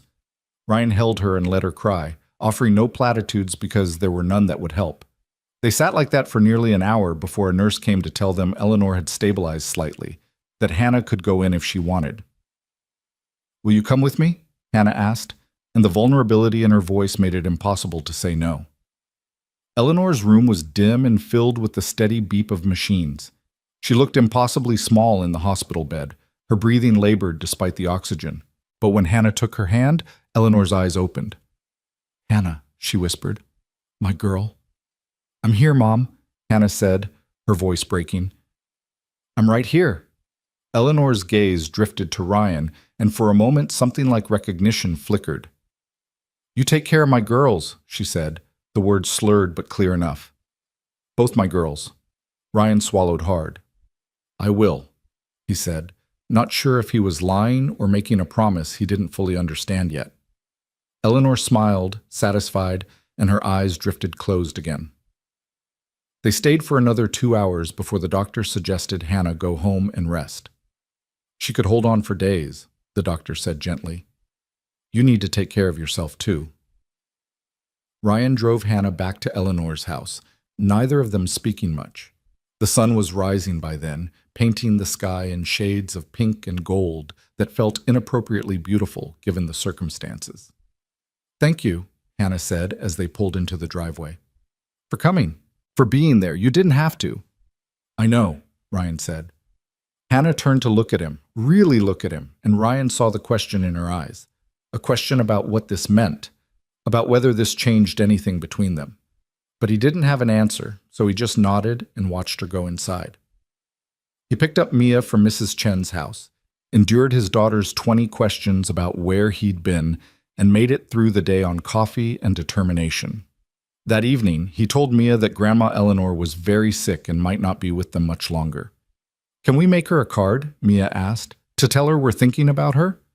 So they made a card, Mia coloring rainbows and flowers, while Ryan wrote a message that tried to convey things he didn't quite know how to say. They mailed it that afternoon, and Ryan hoped Eleanor would be lucid enough to see it. She died 2 days later, in the early morning hours, with Hannah holding her hand. The text came at 6 a.m. "She's gone. Peaceful. Thank you for everything." Ryan stared at the message, feeling the weight of it settle in his chest. He'd known it was coming, but knowing didn't make it easier. He thought about Eleanor, her kindness, her warmth, the way she'd welcomed him into her family, and never made him feel like he had to earn his place. He broke the news to Mia over breakfast, and she cried in the uncomplicated way of children who were sad but didn't fully comprehend the permanence of death. "Can we see Mommy?" she asked through her tears. "She must be really, really sad." "Not today," Ryan said gently. "Mommy needs time to take care of things, but we'll see her soon." The funeral was scheduled for the following weekend. Ryan debated whether to attend. He wasn't family anymore, had no official right to be there, but Mia wanted to go, wanted to say goodbye to the grandmother she'd barely known, and Ryan couldn't send her without him. So on a gray Saturday morning, they dressed in dark clothes and drove to the church where Ryan and Hannah had been married 7 years earlier. The building looked the same.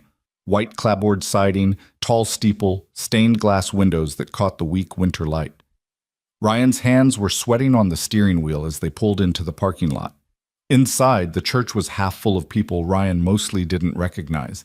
Eleanor's friends, her colleagues from the library where she'd worked for 30 years, neighbors and community members whose lives she'd touched.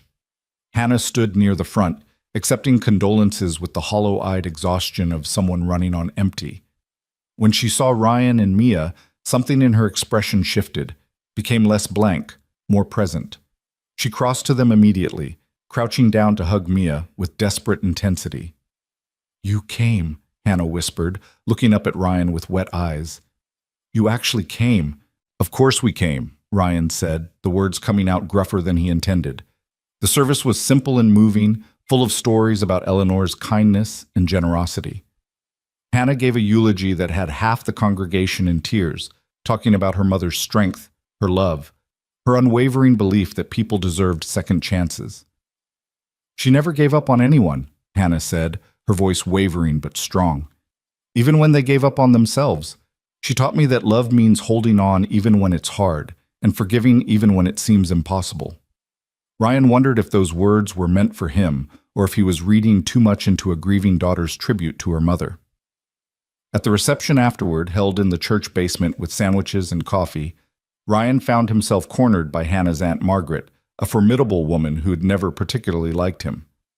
So you're back in the picture, Margaret said, her tone making it clear this wasn't a question. I'm here for Mia, Ryan said carefully, and to pay respects to Eleanor. Margaret studied him with sharp eyes. Hannah's been through hell, you know. This isn't the first loss she's dealt with. The comment felt loaded with meaning Ryan didn't fully understand. I know about the postpartum depression, he said. Do you? Margaret challenged. Do you know about the miscarriage before that? The one that sent her spiraling even before Mia was born? Do you know about the family history of depression that made her terrified she'd inherited her own mother's struggles? Ryan felt like the ground had shifted beneath him. What miscarriage? Margaret's expression softened slightly, seeing his genuine confusion. Early on, 6 weeks.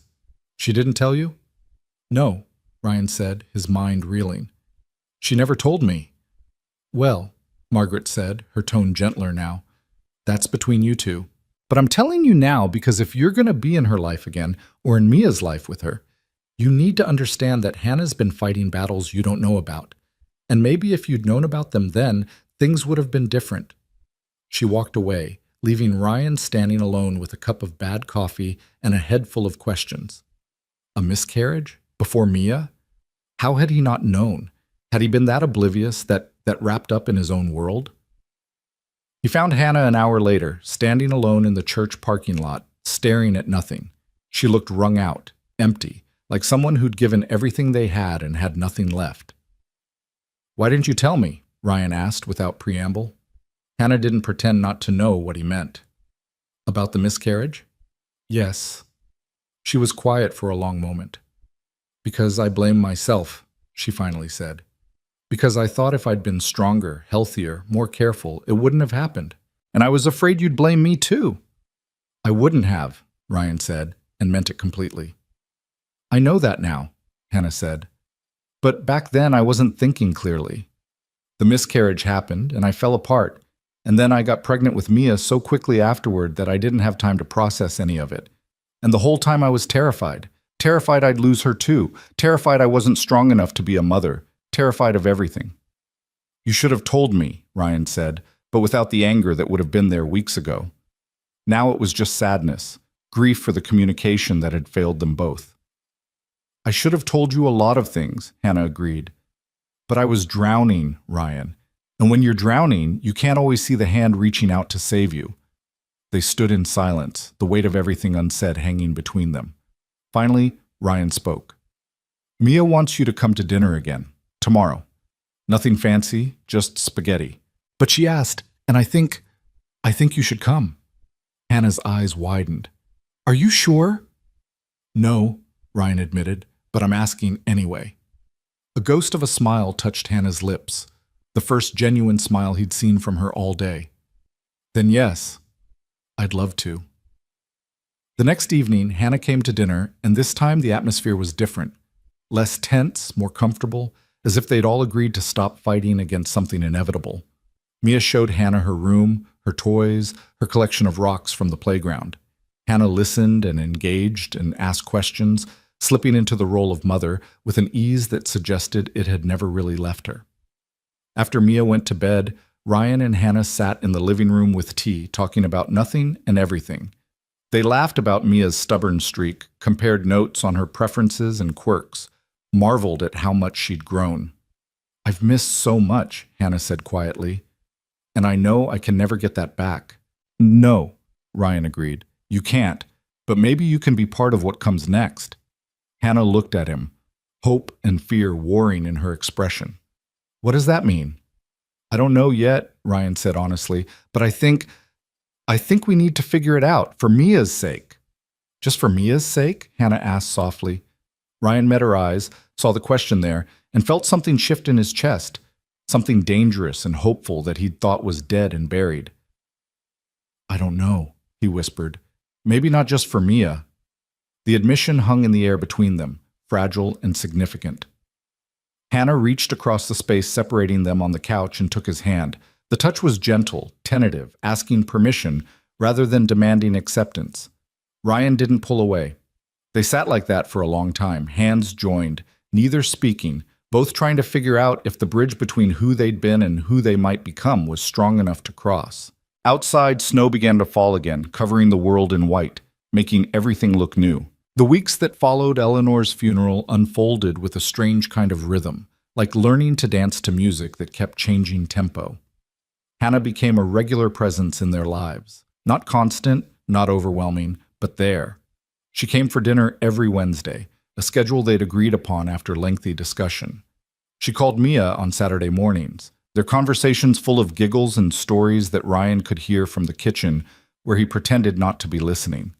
And slowly, incrementally, the sharp edges of their shared past began to soften into something less cutting. Ryan found himself thinking about Hannah at odd moments, while grading papers at school, while making breakfast, while lying awake at night staring at the ceiling. Not the Hannah who'd left, though that ghost still haunted the corners of his memory. This was a different Hannah, or maybe the same one stripped of the illness that had consumed her. He caught glimpses of the woman he'd fallen in love with 8 years ago, back when they'd been young and stupid and certain that love conquered everything. Turned out love didn't conquer everything, but maybe Ryan was starting to think it could survive more than he'd given it credit for.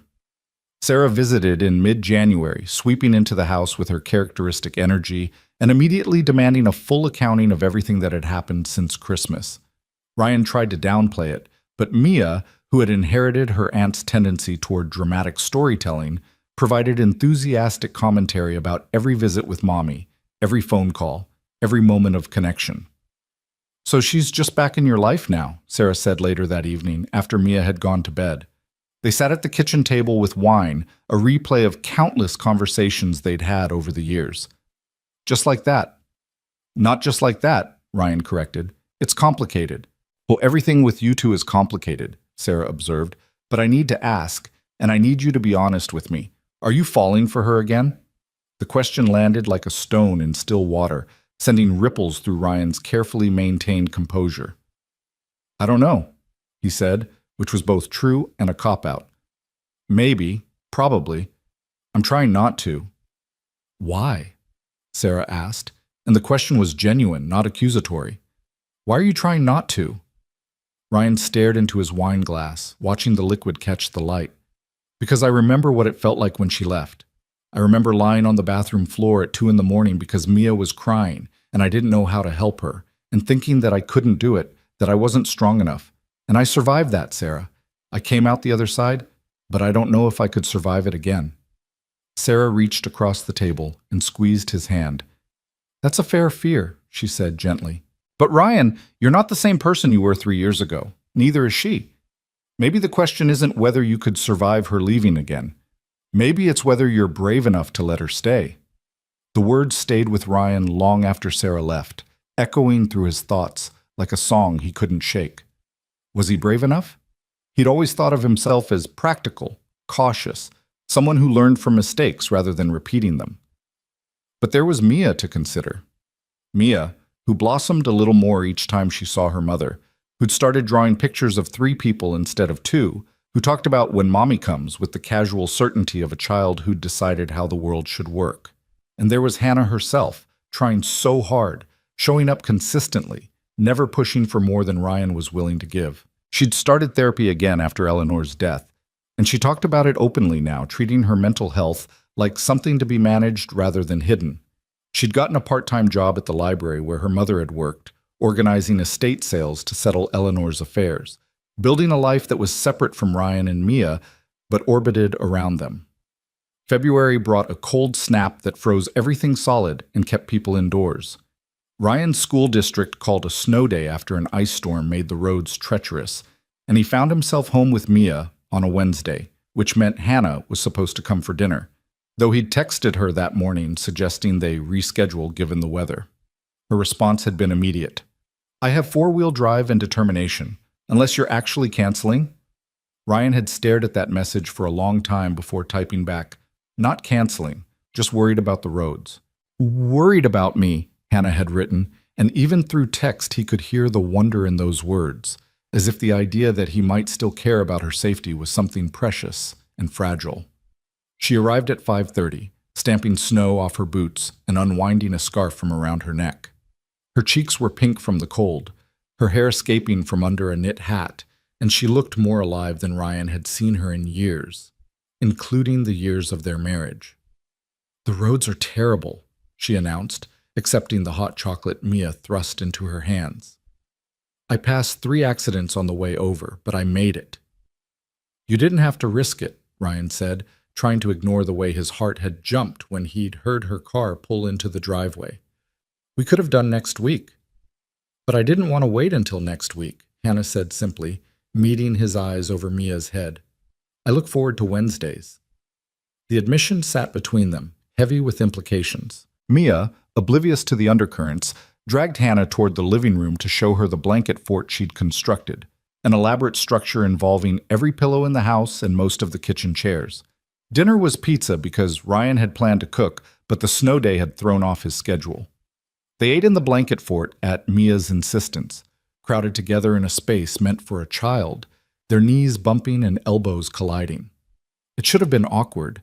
Instead, it felt almost magical. The 3 of them cocooned from the storm outside, fairy lights from Mia's room strung through the fort's ceiling, creating a warm glow that made everything feel safe and possible. After dinner, Mia insisted on a movie, and somehow Ryan found himself on the couch with Hannah beside him, Mia sprawled across both their laps like a bridge connecting them. The movie was animated and cheerful, something about talking animals on an adventure, but Ryan couldn't have summarized the plot if his life depended on it. His attention kept drifting to Hannah's hand, resting on the couch cushion between them, so close to his own that he could feel the warmth radiating from her skin. Halfway through the movie, Mia fell asleep, her breathing evening out into the soft rhythm of childhood slumber. Ryan looked down at his daughter, then up at Hannah, who was watching Mia with an expression of such tender love that Ryan felt his chest constrict. "She's perfect," Hannah whispered. "Ryan, I look at her and I can't believe I stayed away as long as I did.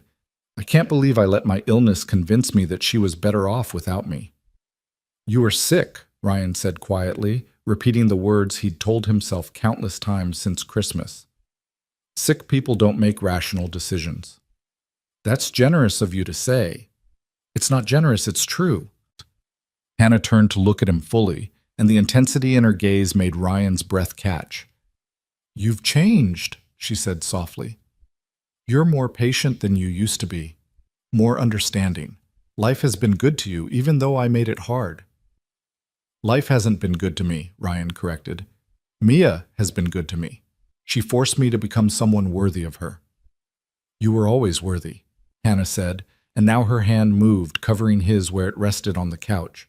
The touch sent electricity through Ryan's nerves, familiar and foreign at once. "I was the one who wasn't worthy. But I'm trying to be. I want to be." Ryan knew he should pull his hand away, should maintain the boundaries they'd carefully established.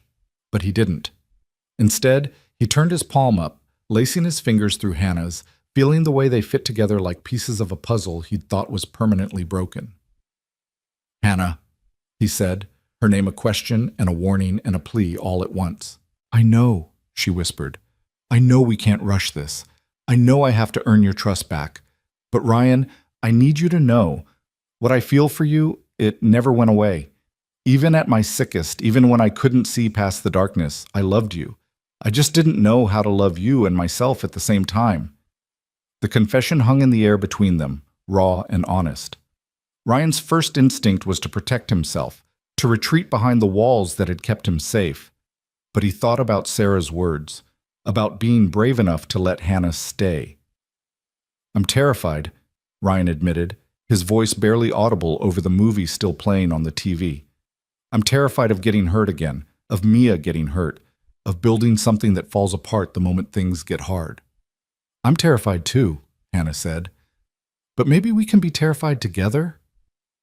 Before Ryan could respond, Mia stirred in her sleep, mumbling something incomprehensible. The moment broke, and they both looked down at their daughter, the physical reminder of what was at stake. "I should get her to bed," Ryan said, reluctantly pulling his hand from Hannah's. "Let me help," Hannah offered, and together they carried Mia upstairs, Ryan supporting her weight, Hannah guiding them around furniture in the darkened house. They moved with the synchronicity of people who'd done this before, who'd once been partners in the small daily rituals of raising a child. After Mia was tucked in, they stood in the hallway outside her room, suddenly awkward now that the moment had passed. The house felt very quiet around them, the storm outside muffled by walls and windows.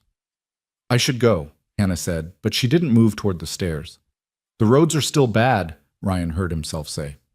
"You could stay, on the couch," he added quickly, "just until the morning, when they've had a chance to salt the roads." Hannah's eyes widened.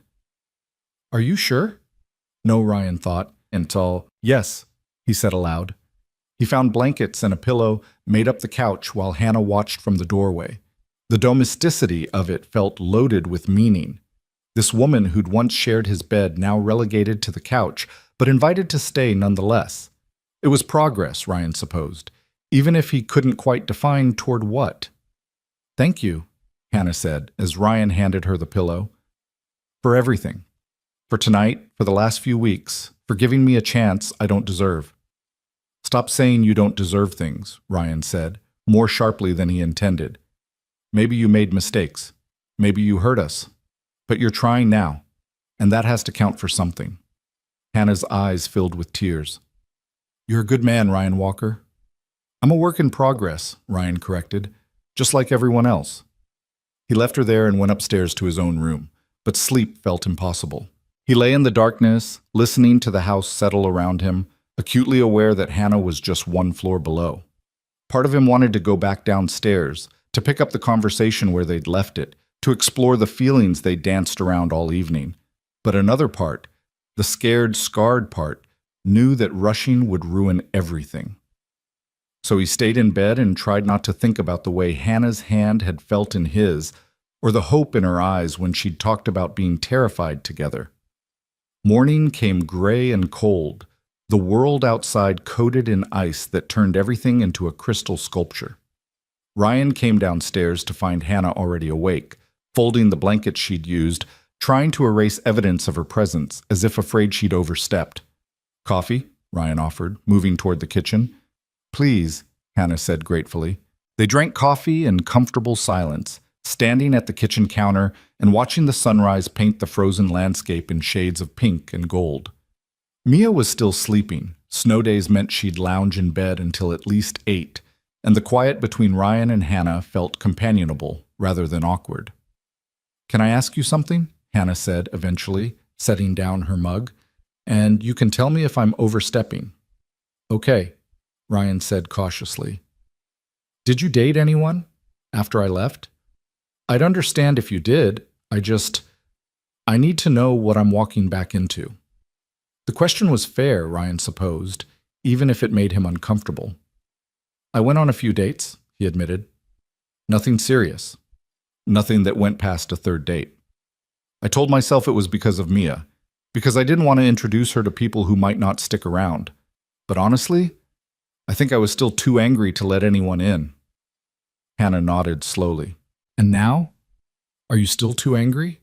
Ryan thought about it, really considered the question. The rage that had sustained him through the first year, that had kept him moving when everything felt impossible. Where had it gone? Somewhere along the way, between Christmas and now, it had transformed into something softer. Not forgiveness exactly, but maybe understanding. "I'm getting less angry every day," he said quietly, "though I reserve the right to be angry again if I need to be." A smile touched Hannah's lips. "That's fair." They stood there for another moment, the air between them charged with possibility.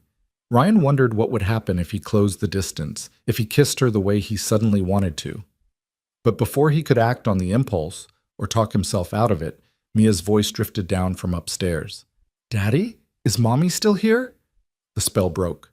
Hannah laughed softly, shaking her head. "I should probably go anyway. The road should be better now."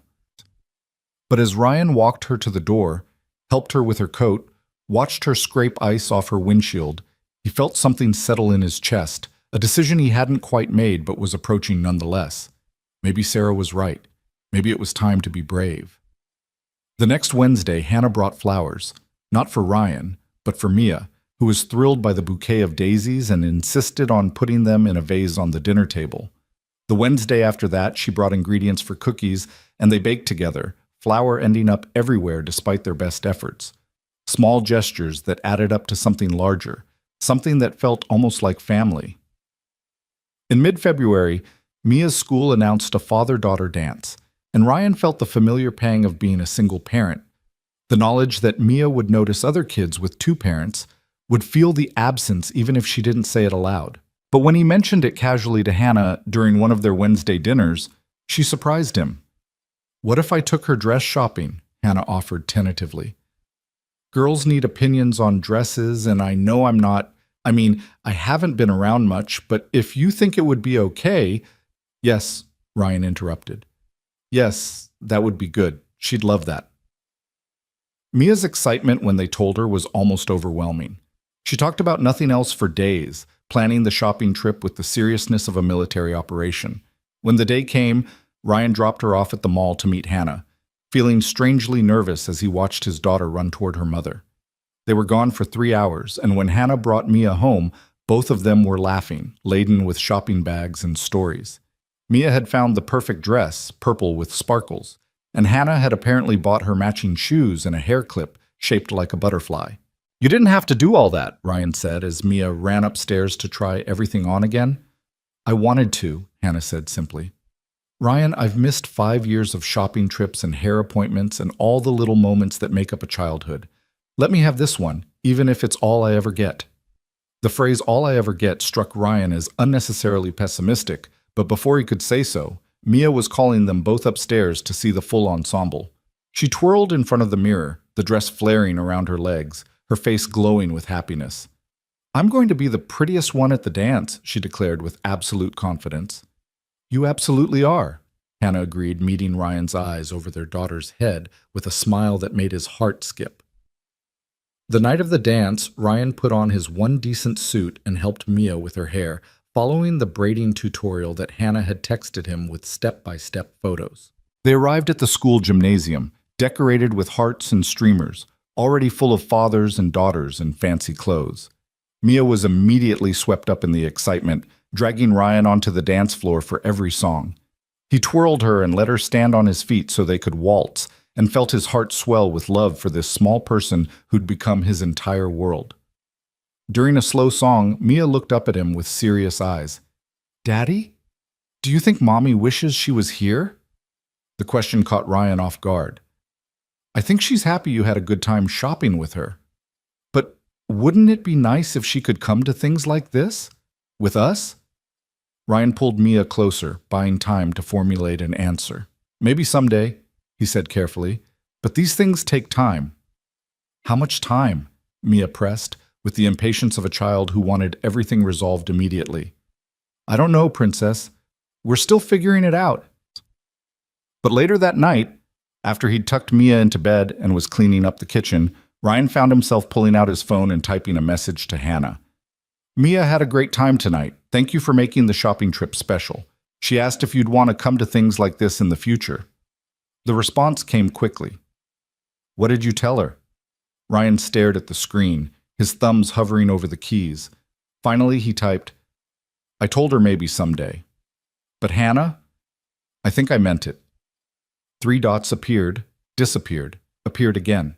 Then, "Can we talk? Not tonight, but soon? Really talk about what this is and what it could be?" Ryan's heart hammered in his chest. This was it. The moment where they'd have to define things, to decide if they were rebuilding something or just maintaining a cordial co-parenting relationship. The safe choice would be to keep things as they were, undefined and non-threatening.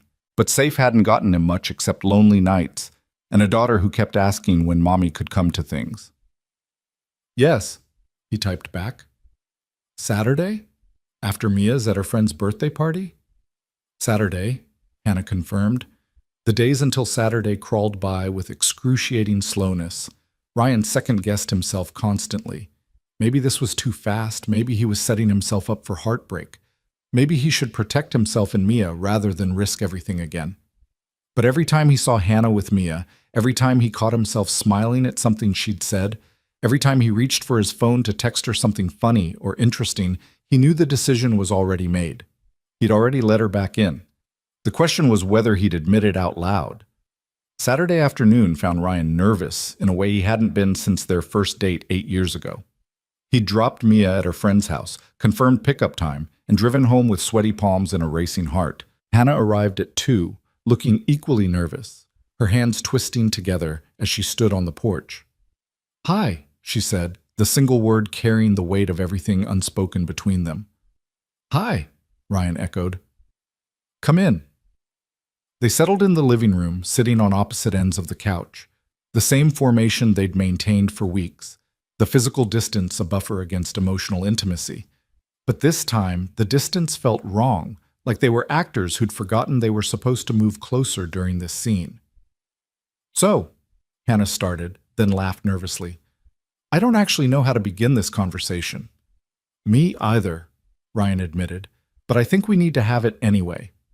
Hannah nodded, took a deep breath, and seemed to gather her courage. "Ryan, these past few months have been the happiest I've been in years.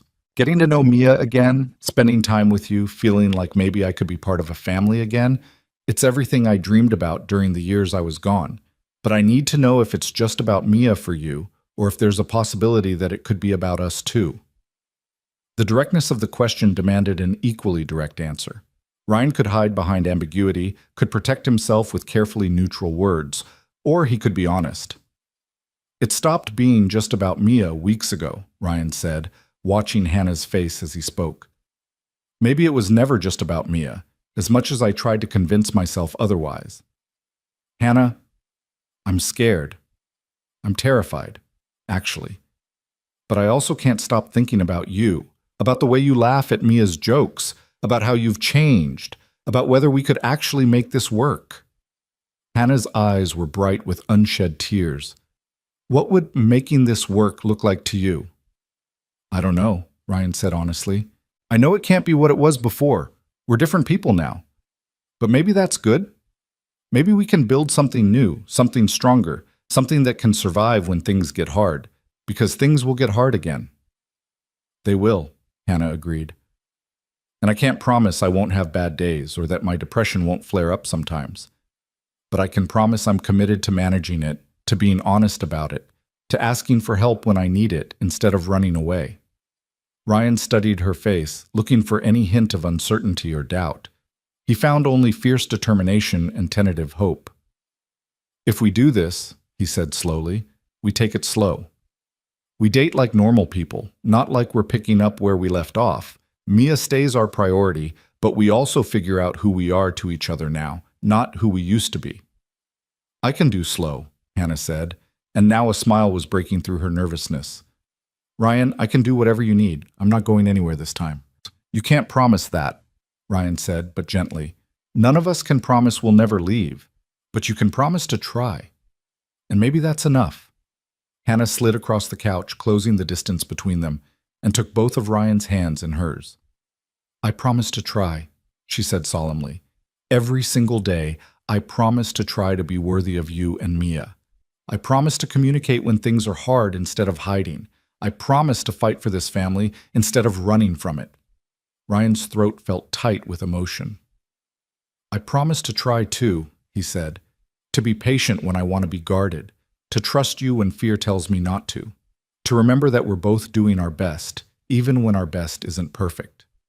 They sat there, hands clasped, eyes locked, and Ryan felt the last of his walls crumble. This was it. The leap of faith, the moment of choosing hope over safety. And surprisingly, terrifyingly, wonderfully, it felt right. "Can I kiss you?" Hannah whispered. "I've been wanting to for weeks, but I didn't know if—" Ryan didn't let her finish. He leaned forward and pressed his lips to hers, and it was like coming home and discovering a new country all at once. The kiss was soft, tentative, asking questions and answering them, testing whether this fragile thing between them could bear the weight of their history. When they pulled apart, both of them were smiling through tears. "So we're doing this?" Hannah asked. "We're doing this," Ryan confirmed. And just like that, everything changed, and nothing changed. They were still two broken people trying to build something whole from fragments of the past. But now they were trying together, and that made all the difference. The kiss changed everything and nothing all at once. When Ryan pulled back, searching Hannah's face for confirmation that this was real, that they were really doing this, he found her looking at him with an expression so full of wonder and gratitude that it made his chest ache. They sat there in the quiet of the living room, still holding hands, both processing the magnitude of what they'd just decided. "We should probably talk about how we tell Mia," Hannah said eventually, her practical side emerging even through the emotion. "I don't want to confuse her or get her hopes up if we're taking things slow." Ryan nodded, appreciating that Hannah's first thought was their daughter. It was a good sign, he told himself. A sign that she'd learned, that she'd grown, that she understood what mattered most. "We tell her the truth," he said, "that Mommy and Daddy are spending time together, getting to know each other again, but that doesn't mean everything goes back to how it was. We're building something new." "Do you think she'll understand that?" Hannah asked, uncertainty creeping into her voice. "She's smarter than we give her credit for," Ryan said, "and she's been asking about it anyway. I think she'll just be happy that we're trying." They spent the next hour talking through logistics, how often Hannah would come over, whether they'd go on actual dates without Mia, what boundaries they needed to establish to protect all three of them. It felt mature and responsible. Two people who'd learned from past mistakes trying to build something more solid. But underneath the practical planning, Ryan could feel the current of something else. Hope, attraction, the fragile beginning of trust being rebuilt. When Mia came home from the birthday party, hopped up on cake and friendship, she bounded into the living room and stopped short, seeing her parents sitting closer together than usual. Her eyes went wide, darting between them, and Ryan could practically see the gears turning in her head. "Are you guys having a grown-up talk?" she asked suspiciously. "Actually, yes," Ryan said, pulling Mia onto his lap. "And it's a grown-up talk that includes you, so come here." Hannah shifted slightly, making room in their little circle, and Ryan noticed the way her hand trembled slightly before she clasped it in her lap. She was nervous, he realized. Nervous about Mia's reaction, about whether this would all be too much too fast. "So," Ryan began, glancing at Hannah for support, "you know how you've been asking if Mommy could come to more things with us?" Mia nodded enthusiastically, her curls bouncing. "Like all the time." "Well, Mommy and I have been talking, and we've decided that we want to spend more time together, all three of us, but also sometimes just the two of us, like when grown-ups are dating." Mia's eyes went even wider. "You're dating? Like boyfriend and girlfriend?" Hannah laughed, the sound a little watery. "Something like that, sweetheart. We're taking things slow, getting to know each other again. But yes, we're dating." The squeal that came out of Mia could probably have shattered glass. She launched herself at Hannah, nearly knocking her over, and then bounced back to Ryan to hug him just as fiercely. "This is the best day ever," she announced. "Are you getting married again? Can I be the flower girl? Can we all live together?" "Whoa, hold on," Ryan said, laughing despite himself. "We literally just started dating. We're not talking about marriage or living together. This is going to take time, princess." "How much time?" Mia demanded, echoing her earlier question about forgiveness with the same impatience. "We don't know," Hannah said gently, "but we promise to keep you updated along the way. And Mia? Nothing changes about how much we both love you, okay? Whether we're together or not, you're always going to be the most important person to both of us." Mia seemed to accept this, though Ryan could already see the wheels turning as she planned their future in her head. She chattered non-stop through dinner, already making lists of things they could do as a family, places they should go, activities they should try. Ryan and Hannah exchanged amused glances over her head, both thinking the same thing. They'd created a romantic in the form of a 5-year-old. After Mia finally went to bed, still talking about wedding dresses, even though they'd repeatedly told her they weren't anywhere near that point, Hannah lingered at the door. The goodbye felt weighted with new significance now that they'd named what was between them. "So," Hannah said, a shy smile playing at her lips, "when's our first official date?" "Are Wednesday dinners not dates?" Ryan teased. "Those are family dinners," Hannah corrected. "I want a real date, just us. Somewhere we can talk without worrying about little ears hearing everything." Ryan felt a flutter of nervousness in his stomach, the kind he hadn't experienced since he was a teenager. "Friday?" he suggested. "Sarah said she'd watch Mia anytime I needed her to, and I think she'll be thrilled about this development." Friday is perfect, Hannah said. Then, with a boldness that surprised both of them, she stood on her toes and kissed him again, brief and sweet, but full of promise. Good night, Ryan. Good night, he managed, watching her walk to her car with a smile he couldn't have suppressed if he'd tried. The call to Sarah was exactly as Ryan expected. She answered on the first ring, as if she'd been waiting for news. Tell me everything, she demanded. We're dating, Ryan said, unable to keep the grin out of his voice. Hannah and I, we're officially dating. There was a long pause. And you're sure about this? You're really, truly sure? I'm terrified, Ryan admitted. But yes, I'm sure.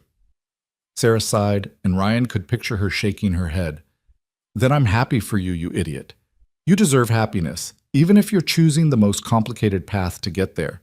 When do you need me to watch Mia? Friday night? We're going on our first real date. I'll be there, Sarah promised. And Ryan? For what it's worth, I think you're brave. Stupid, maybe, but brave. Friday arrived with the kind of nervous anticipation that made Ryan change his shirt 3 times and check his hair in the mirror more than any grown man should. He'd made reservations at a quiet Italian restaurant downtown, the kind of place that was romantic without being over the top, intimate without feeling like too much pressure. Sarah arrived early, took one look at Ryan's face, and laughed. You look like you're about to face a firing squad, not go on a date with a woman you've already been married to. That's what makes it terrifying, Ryan said, adjusting his collar for the 5th time. We know all the ways we failed before. What if we just fail again? Then you'll survive, like you did before, Sarah said matter-of-factly. But what if you don't fail? What if you actually get your happy ending? The question stayed with Ryan as he drove to pick up Hannah. She'd moved into a small apartment after settling Eleanor's estate, a place that was distinctly hers rather than haunted by her mother's illness. When she answered the door, Ryan momentarily forgot how to breathe. She was wearing a dark blue dress that brought out her eyes, her hair falling in soft waves around her shoulders, and she looked beautiful in a way that made Ryan remember exactly why he'd fallen in love with her in the first place. Hi, she said, her own nervousness evident in the way she clutched her purse. Hi, Ryan echoed. You look amazing. So do you, Hannah said, and the smile she gave him was genuine and warm and slightly shy, like they were discovering each other all over again. The restaurant was everything Ryan had hoped. Quiet enough for conversation, but busy enough that they weren't hyper-aware of being alone together. They started with safe topics: Mia's latest school adventures, Ryan's students, the book Hannah had been reading, but gradually, as the wine loosened their tongues and the atmosphere relaxed them, they ventured into deeper territory. I want to understand, Ryan said over their main course, setting down his fork to give the conversation his full attention. I want to understand what it was like for you. Not so I can hold it against you, but so I can really know what you went through. Hannah took a sip of wine, clearly gathering her thoughts. Do you remember how I was after Mia was born? How I'd just stare at the wall sometimes, or how I'd cry for no reason? Ryan nodded. He remembered, though he'd attributed it to exhaustion and hormones, normal new parent struggles. It felt like drowning, Hannah continued, her voice quiet but steady. Like I was underwater and everyone else was above the surface, living normally, and I couldn't figure out how to get up there with them. I'd look at Mia and feel this overwhelming love, but also this terror that I was going to fail her, that I was broken and defective and she deserved better. You weren't broken, Ryan said firmly. I know that now, Hannah said. But then, I believed it completely, and the worse I felt, the more I tried to hide it, because admitting I was struggling felt like admitting I was a terrible mother. So I just kept sinking deeper and deeper until one day I woke up and couldn't remember the last time I'd felt anything other than numb despair. Ryan reached across the table and took her hand, needing the physical connection. What made you finally leave? Was there a specific moment? Hannah's eyes filled with tears, but she didn't look away. I was giving Mia a bath. She was 2, so full of energy and joy, and she was splashing and laughing, and I just felt nothing. I couldn't connect to her happiness. I couldn't feel the love I knew was supposed to be there. And I had this thought, this terrible, intrusive thought, that if something happened to her, I wouldn't even care because I couldn't feel anything at all. Ryan's grip on her hand tightened. He could see the shame in her face, the way she was bracing for his judgment or disgust. That thought terrified me, Hannah continued, tears spilling over now. Not because I wanted anything bad to happen, but because I realized how sick I was, how dangerous I might be, even though I'd never hurt her. I called my cousin that night, you remember Jessica? And I told her everything. She drove 6 hours to come get me, and she's the one who got me into therapy, who helped me understand I had postpartum depression. Why didn't you tell me any of this? Ryan asked, his voice breaking. Why didn't you let me help? Because I was convinced you'd be better off without me, Hannah said simply. Jessica tried to get me to call you, to explain, but I wouldn't. I was so deep in the depression that I genuinely believed leaving was an act of love, that I was protecting you and Mia from my brokenness. Ryan sat back, processing this. All the anger he'd carried, all the nights he'd wondered how Hannah could just abandon them. It had been predicated on the assumption that she'd left because she didn't care. But this was the opposite. She'd left because she'd cared too much to risk hurting them with her illness. It still wasn't right, Ryan said, needing to establish that boundary. I understand why you did it, but it still wasn't the right choice. We could have gotten through it together. I know, Hannah whispered. And if I could go back, I'd do everything differently. I'd be honest about struggling. I'd accept help. I'd trust that you loved me enough to support me through the darkness. But I can't go back, Ryan. I can only be better now. They sat in silence for a moment, the weight of the conversation settling around them. Then Ryan said something he'd been thinking about for weeks. I failed you too. I saw that you were struggling, and I didn't push hard enough to understand why. I let you deflect and make excuses because it was easier than confronting something I didn't know how to fix. You were a new parent trying to survive, Hannah said. You can't blame yourself for not diagnosing a medical condition. Maybe not, Ryan agreed, but I can acknowledge that if we're going to do this right, really right, we both need to be better at communicating, at being honest even when it's hard. I can do that, Hannah said, her voice stronger now. I want to do that. The rest of dinner was lighter, as if they'd cleared some essential hurdle and could now breathe easier. They talked about hopes for the future, cautiously, not making promises they couldn't keep, but exploring possibilities. They laughed about Mia's dramatic reaction to their dating announcement. They remembered good times from their marriage alongside the bad, reclaiming some of the joy that had been buried under pain. When Ryan walked Hannah to her door at the end of the night, the air between them felt electric with possibility. She turned to face him, her back against the door, and Ryan braced one hand on the doorframe above her head, not trapping her but creating a pocket of intimacy in the cool night air. I had a really good time tonight, Hannah said softly. Better than good. Perfect. Me too, Ryan admitted. Hannah, I need you to know I'm all in on this. It scares the hell out of me, but I'm all in. I'm going to try to trust you, to build something new with you. But I need you to promise that if you ever feel yourself slipping, if the depression comes back or things get too hard, you'll tell me. You'll let me help instead of running. I promise, Hannah said solemnly. Ryan, I've spent 3 years learning how to manage my mental health. I have a therapist I see weekly. I'm on medication that actually works. I have coping strategies and a support network. I'm not the same person who left, and I won't make the same mistakes. Ryan studied her face in the porch light, looking for any hint of uncertainty. He found only fierce determination and love. So much love it took his breath away. Okay, he said.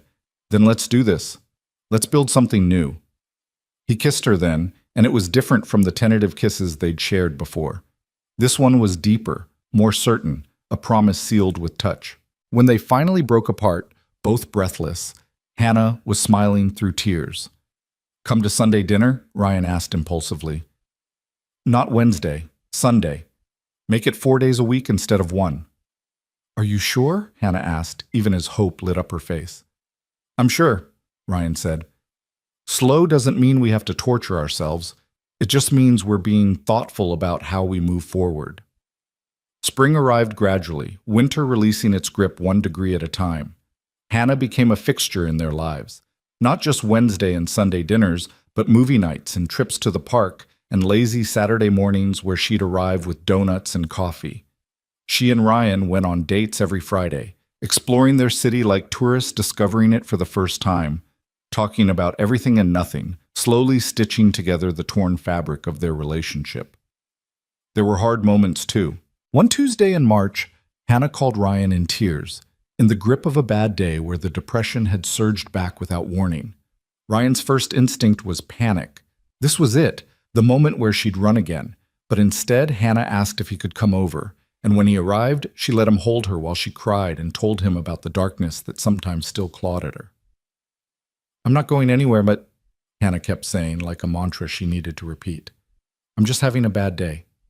I need you to know I'm having a bad day so you can help me through it instead of me trying to hide it." And Ryan did help. He held her and listened and didn't try to fix anything, just offered his presence and patience. When she felt steadier, he helped her call her therapist to schedule an emergency session. He picked up Mia from school so Hannah could rest. He proved, through action rather than words, that her illness didn't scare him away anymore because now he understood it and she'd let him in. That night, after Mia was asleep and Hannah had gone home with a medication adjustment plan and a promise to check in tomorrow, Ryan realized something profound. Love wasn't just the easy moments, the laughter and joy and connection. Love was also this, showing up on the hard days, offering support without judgment, choosing to stay when leaving would be simpler. In April, Ryan invited Hannah to his school's spring concert where Mia was singing with her kindergarten class. It was a small thing, but it felt significant. Hannah in the audience with the other parents, recording on her phone like she'd never missed a moment of their daughter's life.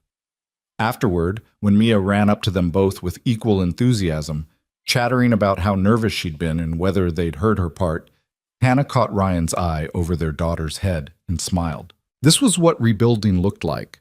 Not grand gestures or dramatic declarations, but the accumulation of small moments that added up to something solid and real.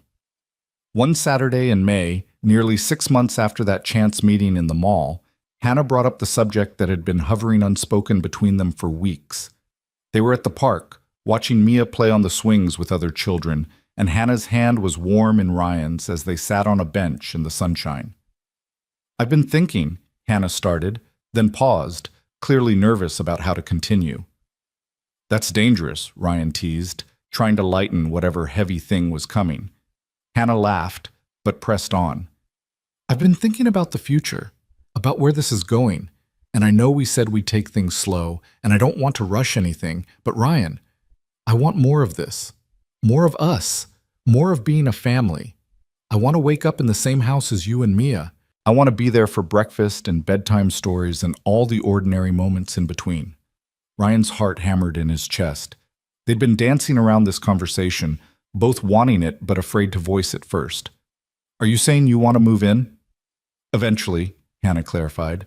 "Not tomorrow, not even next month. But maybe we could start talking about it. About what that would look like, what boundaries we'd need, how we'd make sure Mia felt secure through the transition." Ryan turned to face her fully, taking both her hands in his. "I want that too," he admitted. "God, Hannah, I've wanted it for weeks, but I was afraid to say it. Afraid you'd think I was moving too fast or that I was being naive." "You're not naive," Hannah said firmly. "You're hopeful, and hope is good. Hope is what's gotten us this far." They talked through the practical details. Hannah would keep her apartment for now as a safety net and a sign they were being thoughtful rather than impulsive. They'd start with Hannah staying over a few nights a week, letting Mia adjust gradually. If things continued to go well, they'd revisit the conversation about actually moving in together in a few months. But underneath the logistics was the real conversation, the one about commitment and trust and whether they believed in their ability to make this work long term. And to Ryan's surprise, he found that he did believe it. Not because the past had been erased or because everything was perfect, but because they'd both changed in the ways that mattered most. When they told Mia about the plan for Hannah to start staying over more, their daughter's reaction was predictably enthusiastic. "Does this mean we're a real family again?" she asked, her blue eyes, so like Hannah's, shining with hope. "We've always been a real family," Ryan said gently. "But yes, we're learning how to be the kind of family that lives together again." "Good," Mia said with satisfaction, "because I was getting tired of saying goodbye to Mommy all the time." The transition was smoother than Ryan had dared to hope. Hannah fit back into their rhythms as if she'd never left, but with an awareness and gratitude for the privilege of being included. She did bedtime duty with the reverence of someone who'd lost years of it. She made pancakes on Saturday mornings and laughed when Mia critiqued her technique compared to Daddy's. She joined them for school drop-offs and parent-teacher conferences, and all the mundane, beautiful moments that made up a life. There were adjustments, of course. Times when Ryan had to remind himself that Hannah's way of doing things wasn't wrong, just different. Moments when Hannah felt like an intruder in a home that Ryan and Mia had built without her, and had to be reminded that she was wanted. But they talked through it all, committed to the communication they'd promised each other. In July, on a humid evening with fireflies lighting up the backyard, Ryan found himself standing at the kitchen window watching Hannah and Mia catch lightning bugs in a jar. Mia's laughter carried through the screen, and Hannah's answering giggle sounded young and free, like the woman Ryan had married before life got complicated. Sarah, visiting for the weekend, came to stand beside him. "You did it," she said quietly. "You actually pulled off the impossible." "What's that?" Ryan asked, though he knew what she meant. "You forgave her, really forgave her. Not the kind of forgiveness that's really just pretending nothing happened, but the kind that acknowledges the pain and chooses love anyway." Ryan watched Hannah lift Mia up so she could reach a higher firefly, their silhouettes dark against the twilight sky. "She made it easy," he said. "She did the work. She showed up. She proved she was different." "You both did the work," Sarah corrected. "Don't sell yourself short. You could have stayed angry forever and no one would have blamed you. Instead, you chose to be brave." That night, after Mia was asleep and Sarah had gone to the guest room, Ryan and Hannah sat on the back porch swing, moving gently in the humid air. Hannah's head rested on Ryan's shoulder, his arm around her waist, and it felt so natural that Ryan could almost forget they'd ever been apart. "I have something I need to say," Hannah said suddenly, sitting up to face him. In the dim porch light, her expression was serious, almost nervous. Ryan's stomach clenched. After months of things going well, he'd been waiting for the other shoe to drop. "Okay," he said carefully. Hannah took a deep breath. "I want you to know that I see what you've done. Not just agreeing to date me or letting me back into Mia's life, but the way you've loved me through my bad days. The way you've chosen to trust me even when it scared you. The way you've made space for me in the life you built without ever making me feel like I was erasing what you and Mia created together." "Hannah," Ryan started, but she held up a hand. "Let me finish," she said. "You would have been completely justified in never forgiving me, in letting me have a relationship with Mia but nothing more. And I would have accepted that, would have been grateful for even that much. But you gave me more. You gave me another chance at love, at family, at being whole. And I need you to know that I will never take that for granted, not ever." Ryan felt his throat tighten with emotion. "You've earned it," he said roughly. "Every day you've earned it." "I want to keep earning it," Hannah said. "For the rest of my life, I want to keep earning it.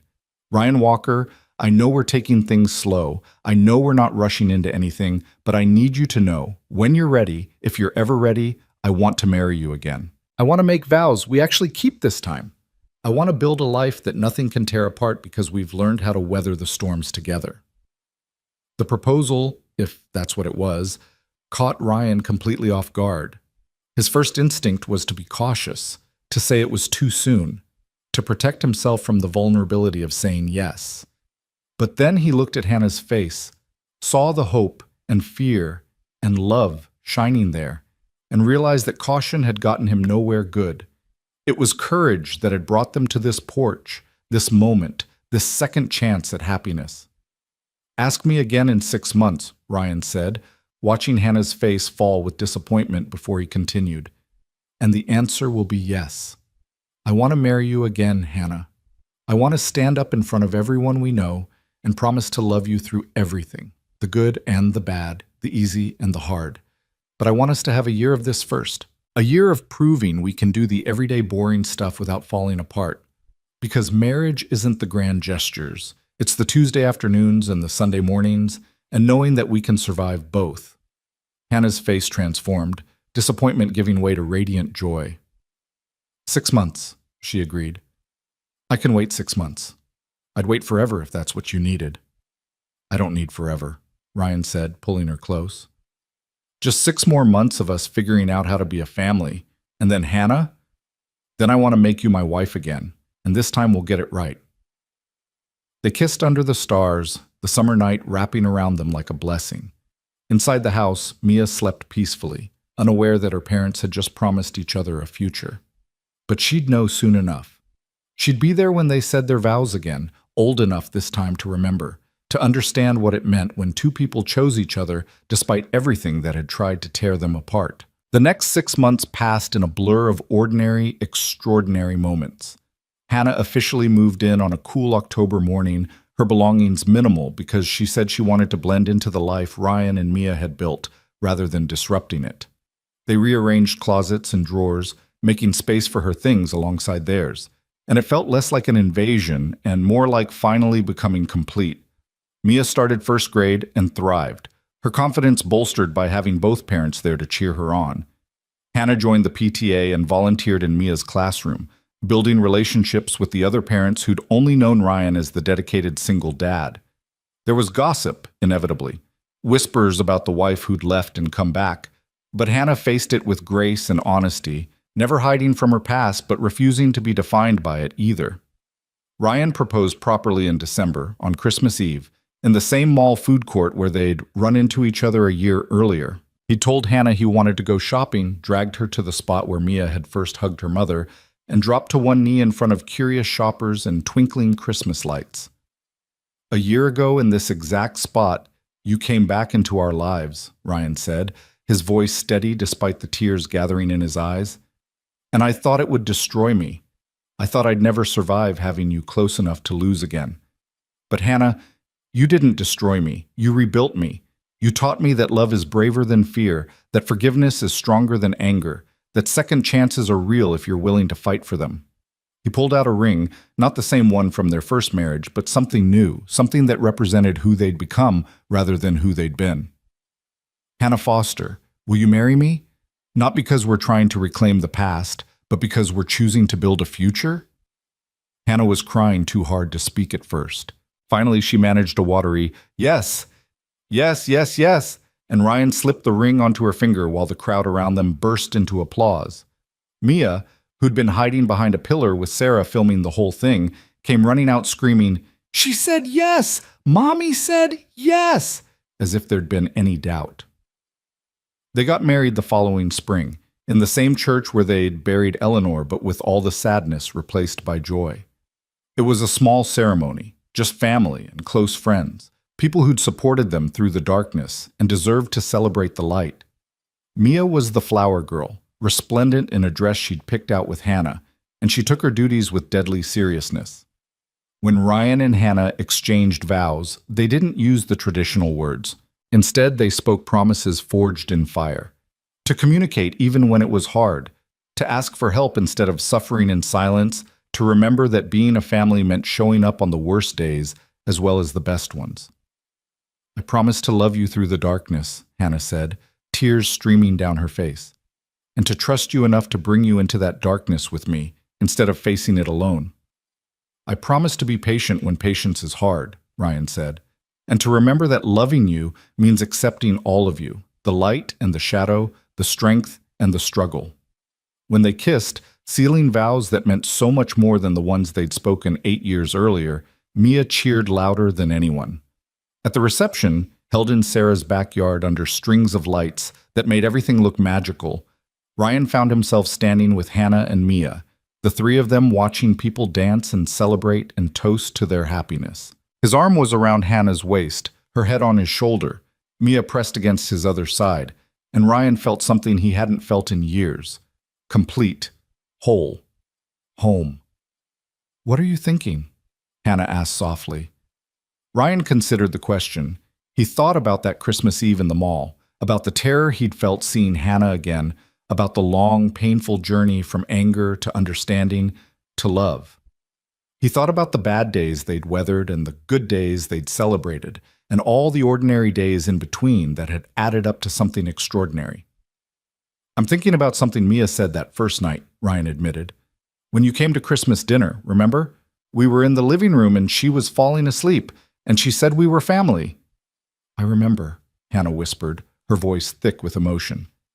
"She was right," Ryan said simply. "Even when we were broken and scattered and didn't know how to be together, we were still family. We just had to find our way back to each other." Hannah turned to kiss him, a quick press of lips that tasted like tears and champagne and promise. "Thank you," she whispered against his mouth. "Thank you for finding your way back to me." "Thank you for doing the work to be someone worth finding," Ryan replied. Mia, who'd been eavesdropping shamelessly, squeezed between them. "Are you guys being mushy again?" she asked, but she was grinning.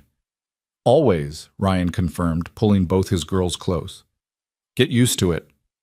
And there, surrounded by friends and family, with spring flowers blooming and lights twinkling overhead, and the future stretching bright and uncertain before them, Ryan Walker realized something profound. Forgiveness wasn't weakness. Trust wasn't foolishness. And love, real love, the kind that survived loss and pain and 3 years of absence, wasn't about never falling apart. It was about choosing to put the pieces back together, different than before but somehow stronger for having been broken and remade. They'd lost years they could never get back. But they had all the years ahead of them, and that was more than enough. It was everything. As the party continued around them, Ryan looked up at the stars beginning to emerge in the darkening sky. The same stars that had watched them fall apart and now watched them come back together. And he made a silent promise to whatever force had given them this second chance. He wouldn't waste it. He'd cherish every ordinary moment, weather every storm, and love Hannah and Mia with everything he had for as long as he lived. The story that began with a little girl saying 2 words in a mall food court, "We're family," had come full circle. Because Mia had been right all along. They'd always been family. They just needed time, healing, and the courage to fight for each other to remember it. And now, finally, they were home.